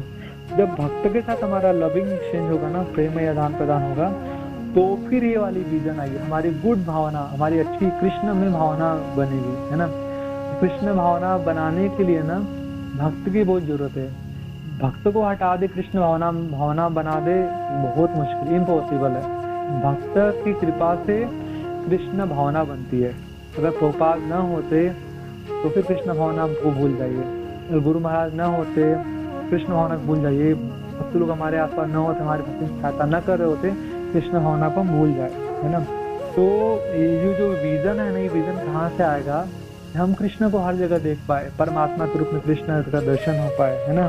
गीता महान बोलते हैं ना, यो माम पश्यति सर्वत्र सर्वम च मे पश्यति, है ना, कि मेरा भक्त मुझको हर जगह देखता है और सब कुछ को मुझ में देखता है, और मैं मेरे भक्तों से कभी दूर नहीं होता, मेरा भक्त मुझसे कभी भी दूर नहीं होता। तो ये वाला जो विजन होता है ना, ये कैसे आ पाएगा, ये भक्त लोगों से, हमारे आपको भक्त होने चाहिए, भक्त लोगों से हमारी लविंग डीलिंग, है ना, सुंदर प्रेम पूर्ण व्यवहार होना चाहिए। तो फिर ऐसे हम विजन, इस प्रकार का विजन हम डेवलप कर पाएंगे, है ना। हर जगह हम कृष्ण की स्थिति कर पाएंगे, अच्छा विजन होगा। फिर हम हर भक्त को देखेंगे, ये भक्त कृष्ण का अंश है, ये भक्त भी कृष्ण का अंश है, ये भक्त भी कृष्ण का अंश है ना। क्या इस भक्त ने मेरे साथ जो ऐसा व्यवहार किया ना, यह भी कृष्ण का अंश है, यह भी कृष्ण का अंश है। तो ऐसा करने से हमारा विजन अच्छा बनेगा। लेकिन मोस्ट ऑफ द टाइम हमारा इधर उधर के चीजों निकल जाता है। भजन भक्त की संगति भी करते हैं, किसी भक्त का हम निंदा करेंगे, किसी भक्त का बुराई करेंगे, ये भक्त ने मुझे ऐसा बोला, इन भक्त ने ऐसा किया, ये भक्त ने मुझे इनवाइट नहीं किया, ये भक्त का मेरे प्रोग्राम में नहीं आए, और ऐसा बहुत सारा हमारा जो हेल्दी जो संगा होना चाहिए था ना भक्त लोगों के साथ में, वो संगा हमारा लॉस कर देते हैं हम, है ना। गुड एटमॉस्फेयर लॉस हो जाता है ना। और फिर हमारा कुछ न कुछ इशू हो जाता है। एक्चुअली एक लड़का था, एक लड़की थी, दोनों बहुत प्यार करते थे, छिप छिप के मिलते थे दोनों। और एक टाइम बाद लड़की ने बोला कि देखो मेरे से शादी कर लो, ऐसा छिप छिप के मिलना अच्छा नहीं है। तो ठीक है, लड़के ने बोला ठीक है, मैं तुमसे बहुत प्यार करता, तो मेरे से बहुत प्यार करते, हमारा मिलना भी छिप छिप के ठीक है, क्योंकि शादी करोगे तो प्रॉब्लम आएगा। क्या प्रॉब्लम आएगा? प्रॉब्लम यह है कि तुमको मेरे साथ मेरे सब लोग को एक्सेप्ट करना पड़ेगा, मेरे सारे घर वालों को स्वीकार करना पड़ेगा। देखो जो मेरी मम्मी है ना, मेरी मम्मी हमेशा बीमार रहती है, मेरे पिताजी हमेशा उनका एक पाँव ठीक नहीं है पूरा, वो बस एक पाँव पे रहते हैं। मेरी बहन की शादी में मेरे भाई का स्वभाव थोड़ा झगड़ू टाइप का है। ऐसे करते तुम्हें सबको तुम स्वीकार कर पाओगे मेरे साथ साथ, उनको मैनेज कर लोगी? तो लड़की बोलती हाँ मैं मैनेज कर लूँगी। तो फिर लड़का शादी के लिए तैयार होता है। तो मतलब शादी का मतलब होता है कि सबको एक साथ स्वीकार कर लेना। मतलब लड़के के साथ साथ लड़की की पूरी फैमिली के साथ शादी होती है, तो सबको स्वीकृति देना पड़ता है और सबके साथ बैलेंसिंग करना पड़ता है, सुबह बैलेंसिंग करना पड़ता है। तो कृष्ण भी ऐसा करते, ठीक है मेरे भक्त तुम मुझको प्यार करते हो चलेगा, लेकिन अगर तुम मेरे से बहुत कनेक्ट होना चाहते हो, मेरे धाम में आना चाहते हो ना, तुमको ना मेरे से जुड़े मेरे पूरे फैमिली, जो मेरा डिवोटी फैमिली डिवोटी कम्युनिटी है, उन सारे भक्त लोगों को प्यार करना पड़ेगा। मेरे धाम में बहुत भक्त हैं, पूरे भक्तों से भरा पड़ा है ना। ऐसा नहीं कर सकते तुम मेरे धाम में आ गए और मेरे से प्यार कर रहे हो और मेरे भक्तों से एलर्जी तुमको, है ना। तो ऐसा नहीं चलेगा। और समझ लो मेरे भक्त भी हर प्रकार के हैं, कोई मेरा भक्त नक्षड़ा है, कोई भक्त मेरा शांत स्वभाव का है, कोई भक्त बहुत प्यारा है, कोई भक्त बहुत शांत है। तो अलग अलग प्रकार के भक्त, कोई बहुत चोरी स्वभाव का भक्त गुस्सा बहुत करता है, अलग प्रकार के भक्त है मेरे। तो क्या तुम सारे भक्तों को एक्सेप्ट कर पाओगे सबके साथ? तो भगवान का भी ऐसा एक्सपेक्टेशन है ना, कि अगर हम भगवान को एक्सेप्ट कर रहे हैं पूरे तरीके से, तो भगवान के भक्त लोगों को एक्सेप्ट करना पड़ेगा। हर प्रकार के भक्त मिलेंगे, है ना। सारे भक्त एक जैसे नहीं मिलने वाले हैं, सारे भक्त एक जैसे, हर प्रकार के वैरायटीज, भगवान कृष्ण के संसार में वैरायटीज है। Varieties is mother of enjoyment, है ना। विभिन्नता आनंद की जननी है ना। तो बहुत सारे भगवान को हर एक भक्त से वो बहुत कुछ विशेष भगवान का प्यार होता है ना। तो और हर एक भक्त के अंदर कुछ विशेष गुण होता है, उस विशेष गुण से युक्त होकर भक्त भगवान की सेवा देता है। आइडिया यह है कि हम भगवान के हर एक भक्त को स्वीकार करें, हर एक भक्त को स्वीकार करें, हर एक भक्त को प्यार करें, है ना। चींटी से लेके सब, हर एक भक्त है ना, सबको प्यार करें। हर एक जीव भगवान का है ना। सबसे हम प्यार कर पाए, सबसे हम प्यार कर पाए, सब ऐसा विजन डेवलप कर पाए, है ना। ऐसा विजन डेवलप कर पाए, ऐसा विजन हम डेवलप कर पाए, है ना। साथ में मिलकर भक्ति कर पाए, साथ में। इसीलिए हमारे जो मूवमेंट है ना, उसको बोलते हैं संकीर्तन, इसी संकीर्तन मूवमेंट, है ना। साथ में कीर्तन करना, सारे भक्त साथ में मिले, साथ में मिले, साथ में मिले, साथ में मिले, एक साथ आके भक्ति करे, है ना। एक साथ आके भक्ति करे।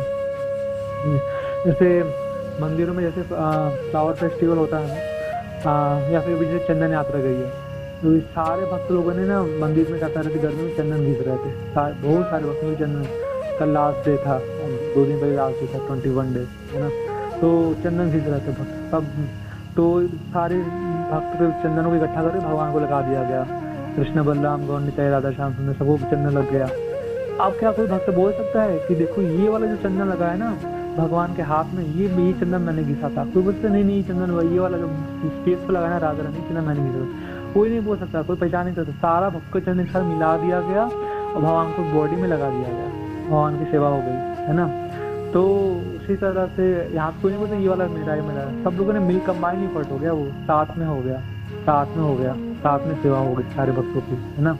उसी तरीके से सारे भक्तों को एक साथ join together, just come together, और साथ में आके भक्ति करना चाहिए, साथ में सेवा करना चाहिए, है ना। भक्ति विनोद ठाकुर जी कहते हैं ना कि एकाकी आमार नाही पायाबल हरि नाम संकीर्तन है। जब भक्ति विनोद ठाकुर जी इतने बड़े भक्त हैं, इतने बड़े चढ़े शुद्ध भक्त हैं, आचार्य हैं, वो कह रहे हैं मैं भी अकेला भक्ति नहीं कर सकता, मेरे को भी हेल्प चाहिए, भक्तों की संगति चाहिए, मुझे भक्तों की संगति का जरूरत है ना। तो हम लोग को भी जरूरत है, जब उनको जरूरत है तो हम लोग का भी जरूरत है ना। और कहते हैं शास्त्र में कल और संघ शक्ति, कलयुग में संगठन में शक्ति है, कलयुग में संगठन में शक्ति है, कलयुग में संगठन में शक्ति है ना। संगठन में शक्ति है, अकेले हमारा काम नहीं बन सकता, अकेले हमारा बिल्कुल भी काम नहीं बन सकता, है ना।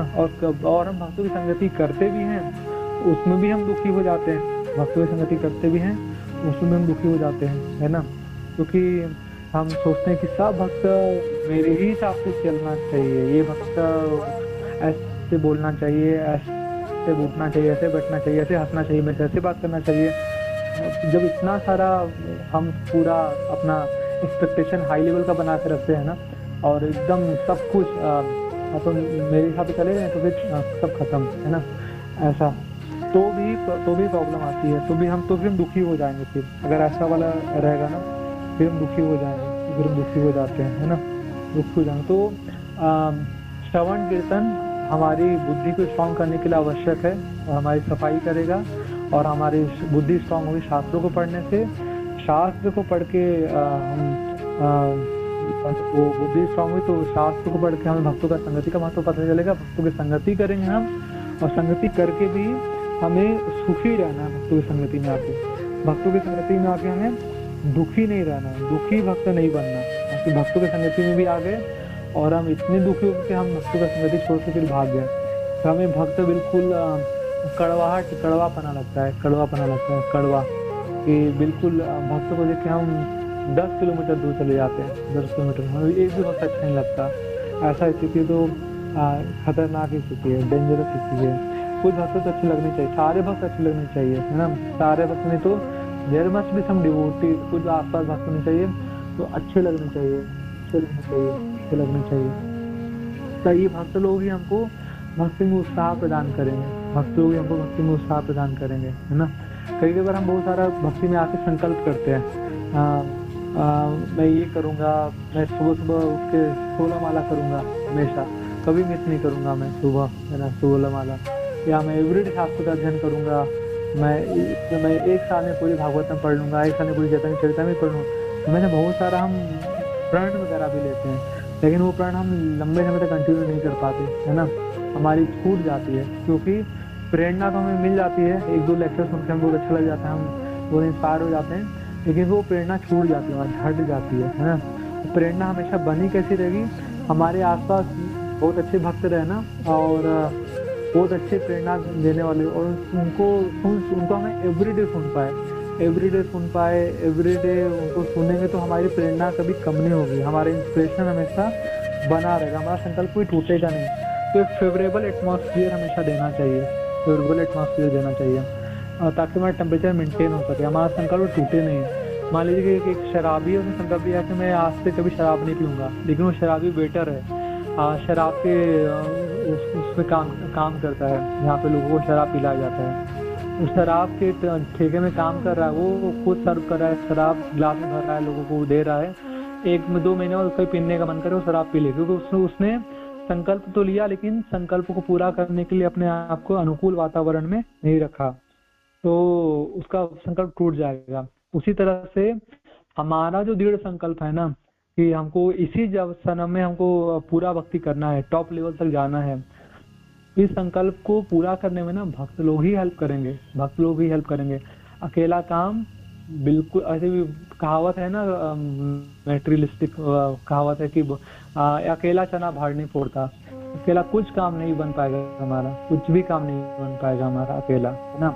भक्तों का बहुत सा ज्यादा कृपा चाहिए, भक्तों के ऊपर पूरा आश्रित रहना चाहिए, कि देखो मैं तो पहले से ही हार गया हूँ, पहले से ही गिर गया हूँ, और मेरा कोई शक्ति है नहीं, बल है नहीं, मैं आप कृपा पे निर्भर हूँ, है ना।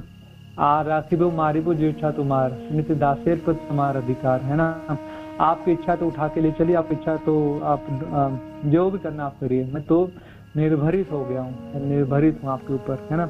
इस प्रकार से भक्तों की कृपा पे पूरी तरीके से निर्भर होना चाहिए। 2 दिन पहले हम लोग चैतन्य चरितामृत क्लास में श्यामानंद जी डिस्कशन कर रहे थे कि ये जो हमारा टाइम है ना, ये बहुत अच्छा टाइम चल रहा है। भगवान चैतन्य महाप्रभु अभी कुछ समय पहले आए, है ना, कुछ समय पहले, महज 500 साल पहले आए, और हम लोग चैतन्य महाप्रभु के एरा में चल रहे हैं, चैतन्य महाप्रभु के एरा में चल रहे हैं, बहुत नजदीक है चैतन्य महाप्रभु के हम सब। ब्रह्मा जी के एक दिन में 14 मनु होते हैं, और भगवान कृष्ण 7वें मनु के 28वें चतुर्युग में आते हैं, और हर एक मनु में 71 चतुर्युग होते हैं। तो अब जरा इमेजिन कीजिए, इतने सारे मनु है, इतने सारे मनु की अवधि है, इतने सारे युग आ रहे हैं मनुओं में, और पहले के जितने भी मनु आए होंगे उन सारे में भगवान के अलग अलग अवतार तो आ रहे हैं, लेकिन चैतन्य महाप्रभु नहीं आ रहे, चैतन्य महाप्रभु तो कृष्ण के बाद वाले कलयुग में आएंगे, न तो कृष्ण आ रहे हैं बाकी हुए, न तो चैतन्य महाप्रभु आ रहे हैं। हम लोग इतने भाग्यशाली लोग हैं कि हमारे पहले वाले द्वापर युग में कृष्ण आए, और अभी कलयुग, स्वर्णिम कलयुग में चैतन्य महाप्रभु आ गए, चैतन्य महाप्रभु का आविर्भाव हो गया, है ना। चैतन्य महाप्रभु की बहुत बड़ी कृपा है कि नमो महावदन्याय रूप गोस्वामी जी प्रणाम किया, देखा प्रयागराज में प्रणाम किया, बोला नमो महावदन्याय कृष्ण प्रेम प्रदायते कृष्णाय कृष्ण चैतन्य नामने गौर तुष्य नमः। कि आप तो महान दानी भगवान, आप तो कृष्ण प्रेम लुटा रहे हैं, आप गोलोक वृंदावन का प्रेम का धन, प्रेम का खजाना आप ऐसे ही लुटा दे रहे हैं, सबको लुटा रहे हैं, तो आप बहुत बड़े दानी हैं। और हम लोग कितने भाग्यशाली कि हम उस एरा में है कि हमको लक्ष्य मिला हुआ है, तो कृष्ण प्रेम, चैतन्य महाप्रभु की ऐसी अनायास कृपा है, ऐसी अनायास कृपा है। और चैतन्य महाप्रभु है तो उनके सब सारे पार्षद भी साथ आए हैं, हमारे वृंदावन के षट गोस्वामी रूप, सनातन जीव, गोपाल भट्ट, रघुनाथ भट्ट, रघुनाथ दास, सारे छठ गोस्वामी गण आए हैं, बड़े बड़े महान आचार्य सब आए, भक्ति विनोद ठाकुर, भक्ति सिद्धांत सरस्वती ठाकुर, शील प्रभुपाद जी आ गए, और हमारे गुरु महाराज, गुरु माँ और सभी वर्तमान आचार्य वृंद वो आए, हमारे गौड़ी परंपरा के सारे वैष्णव भक्त ये लोग आए। सुंदर सब कुछ मिला हुआ है ना, सुंदर सब कुछ मिला हुआ है, और मल्टीपल चीजें मिला हुआ है हमें, है ना। प्रभु जी बोले थे कि हमें हरि नाम मिला। जैसे इमेजिन की अगर हरि नाम ही ना होता तो फिर क्या होता, हरि कृष्ण मंत्र ना होता, क्या होते, है ना, क्या होते, कैसे हमारा डिलीवरी होता, है ना, कैसे तारक मंत्र, है ना, निकालने वाला मंत्र, रस्सी, हरि नाम की रस्सी, यही नहीं होता फिर क्या होता, है ना। आचार्य न होते, गुरु न होते, भगवान गौरनिताय न होते, क्या होता फिर, है ना। यदि गौर न होते तबे की होते कि मने धैर्यताम ते, राधार महिमा प्रेम रस सीमा, जगत तेरा जाना के। वृंद राधा रानी की महिमा कौन बताता हमको, कौन प्रकाशित करता अगर ये गौरांग महाप्रभु नहीं आते तो, है ना। इतना बड़ा, बहुत बड़ा गिफ्ट मिला हुआ है, बहुत बड़ा गिफ्ट मिला हुआ है, बहुत बड़ा गिफ्ट मिला हुआ है। मल्टीपल चीजें, सुंदर भक्तों का संगति है, हमको भागवत रूपी शास्त्र प्रकाशित है, चैतन्य चरितामृत प्रकाशित है ना। सब कुछ इतना सुंदर इस्कॉन के टेम्पल्स है, इतना सुंदर एक से एक विग्रह है ना। हमारे वृंदावन के राधा श्याम सुंदर, गोलोक वृंदावन के विग्रह से अभिन्न, है ना। गुरु महाराज बोलते हैं कि कृपालु महाराज आया और राधा श्याम सुंदर को देखा और वो मूर्छित हो गए। फिर जब वो होश आया, बाहरी चेतना में आया, तो बोले कि मैं देख रहा हूँ कि वही भगवान है, और गोलोक वृंदावन का और वही भगवान है, कोई अंतर नहीं। बल्कि ये वाले भगवान की सेवा इस भौम वृंदावन में और ज्यादा सुंदरता से हो रही है ना।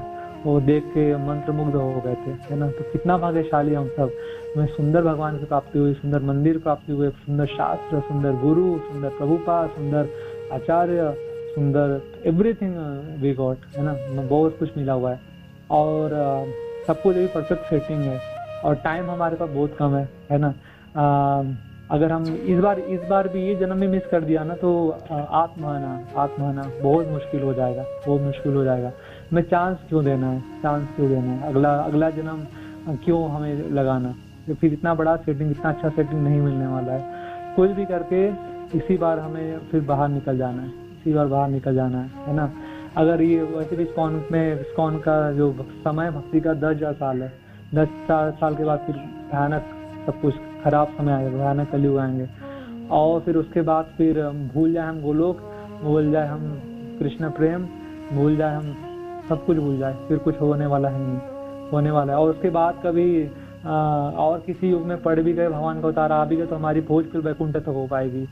वैकुंठ के विष्णु भगवान, स्ट्रेट फॉरवर्ड ऑफिशियल फॉर्म, उसमें कोई आनंद है ही नहीं, वैकुंठ बिल्कुल बेकार है।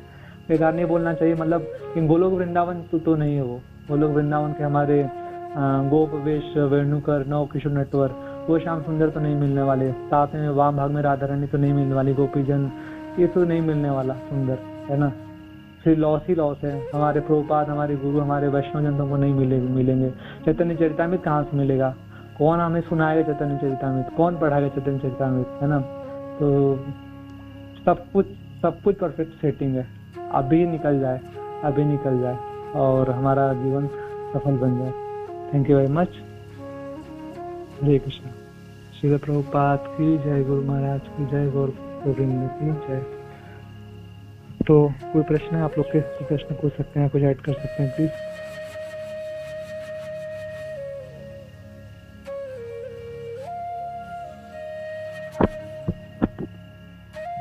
हरे कृष्ण प्रभु जी, दंड प्रणाम प्रभु जी आपके चरणों में। गुरु महाराज के चरणों में दंड प्रणाम। हरे कृष्ण। हाँ प्रभु जी, बहुत दिनों बाद में समस्त वैष्णव जनों को मेरा प्रणाम, दंड प्रणाम।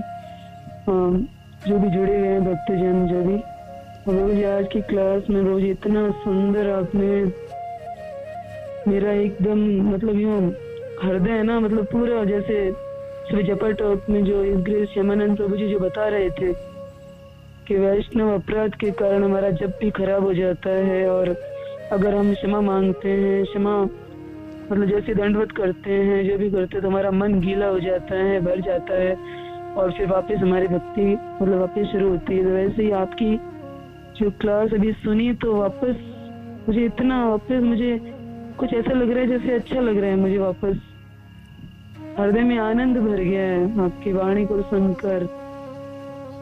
बहुत सुंदर प्रभु जी, बहुत सुंदर। आप और इसलिए श्यामानंद प्रभु जी मतलब जो इस्कॉन का जो मापदंड है, जो इनकी जो परिभाषा है ना, मतलब जो सरलतम रूप है ना, वो आप पूरा मतलब आप उन पर चलते हैं प्रभु जी। इस्कॉन क्या है, इनके नियम क्या है, ये महामंत्र, ये ज्ञान, कृष्ण भक्ति, मतलब ये पूरा स्वरूप आप में झलकते हैं प्रभु जी, आप में, श्यामानंद प्रभु जी में। तो प्रभु जी थोड़ा और ज्यादा विश्वास थोड़ा कभी कभी टूट जाता है, तो ऐसा लगता है नहीं, जैसे सुना आपने सुनाया, जैसे प्रभु जी ने सुनाया, तो ऐसा लगा नहीं नहीं नहीं है, कुछ है, कुछ है, करना है बस। बहुत सुंदर प्रभु जी, दंडवत प्रणाम, बहुत बहुत धन्यवाद। प्रणाम माता जी, हरे Krishna. All goes to Guru Maharaj, all goes to Vaishnavas. हरे कृष्णा प्रभु जी, दंडवत प्रणाम। यस, मेरा प्रणाम प्रभु जी। प्रभु जैसे आपने अभी बताया कि जो नए भक्त रहते हैं न इधर के रहते हैं न उधर के रहते हैं, उसी तरह हम भी फंसे हुए हैं। हम लगता था कि हम भक्ति ठीक ठाक कर रहे हैं, लेकिन नहीं, इधर 4-5 दिन से ना भक्ति हमारी गिरती जा रही है। गिरती जा रही है, तो फिर आपने अपनी माला खराब कर लिया होगा, या फिर आपने श्रवण खराब किया होगा, श्रवण छोड़ दिया होगा। तो माला दोबारा से अच्छी कर लीजिए, सुबह सुबह जप करना शुरू करिए अच्छे से, मन लगा के, ध्यान पूर्वक, और श्रवण स्ट्रॉन्ग कर लीजिए। श्रवण खराब होता है तो भक्ति भी खराब हो जाती है। जब तक श्रवण पकड़े रहेंगे तो भक्ति कभी खराब नहीं हो पाएगी। श्रवण वीक कर दिया तो भक्ति मुरझा जाती है। भक्ति एक पौधा है, भक्ति एक पौधा है, और श्रवण जल है।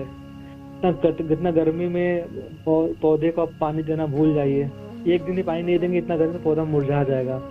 तो भक्ति भी इतना सेंसिटिव पौधा है ना, इतना सेंसिटिव पौधा है, इसको एक दिन भी श्रवण नहीं देंगे ना, ये तुरंत गिर जाएगा, है ना, गिरावट आने लगेगी।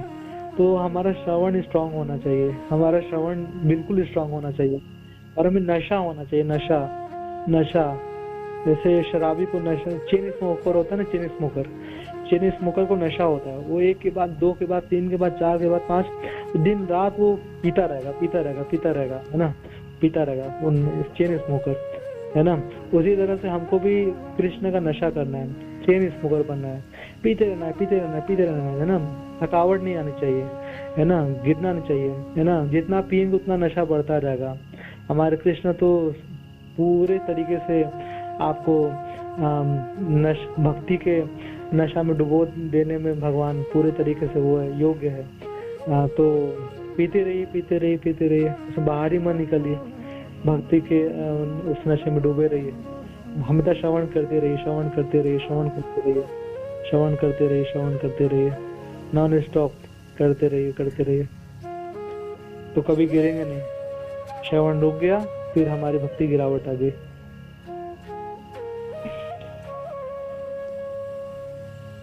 ठीक है प्रभु जी।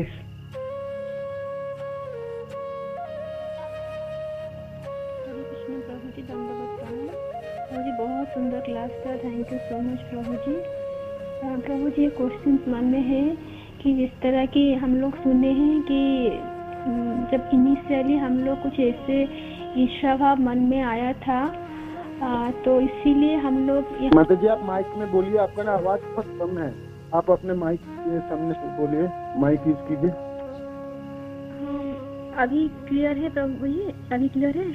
तो आप थोड़ा जोर बोलना पड़ेगा, नहीं तो आपको बुलंद बोलनी पड़ेगी, जोर से। यस बोलिए। हाँ, तो प्रभु जी की मतलब जिस तरह की हम लोग सुने ही कि हम लोग कुछ ईर्ष्या किए, हमें ईर्ष्या के भाव से, कोई ईर्ष्या के भगवान से, तो हम आके यहाँ पे पड़े हुए, मतलब यहाँ पे आ गए हैं प्रभु जी। तो मतलब इनिशियली हम लोग गोलोक धाम में ही थे, जैसे प्रभुपाद बोलने की बैक टू गॉड है, हमारा असली घर है, हम वहाँ पे थे। और कुछ ईर्ष्या मतलब ऐसे मन में आया कुछ विचार, तो फिर हम यहाँ पे आ गए हैं। तो प्रभु जी अगर हम अभी भक्ति सपथ सही ढंग से करके अगर वापस जाते हैं, वहाँ पे जाते हैं और दोबारा हमारा मन में ईर्ष्या आ सकता है और फिर हम वापस पतित हो सकते हैं क्या, मतलब? अच्छा, तो बहुत प्रश्न है माता जी एक्चुअली, और ये कंट्रोवर्शियल क्वेश्चन है एक्चुअली। इस फोन में अलग अलग व्यूज हैं, है ना। कुछ लोग सोचते हैं कि कुछ लोग का व्यू ऐसा है कि हम गोलोक वृंदावन में थे, भगवान से ईर्ष्या करे वहां से हम यहाँ नीचे गिरा दिए गए, नीचे आ गए। लेकिन एक्चुअली हम कभी गोलोक में थे ही नहीं, है ना। हम कभी गोलोक में थे नहीं, हम लोग कभी गोलोक में थे नहीं, है ना। कारण जब साई विष्णु की उधर उससे हमारी उत्पत्ति हुए, और फिर हमारे लिए चुनाव का उसमें ऑप्शन था कि हम लोग आध्यात्मिक जगत को चुनते कि भौतिक जगत को चुनते। तो भौतिक जगत में इतना चकाचौंध, इतना सुंदर लग रहा था ना, तो हमने आध्यात्मिक जगत को न चुन के भौतिक जगत को चुन लिया, है ना।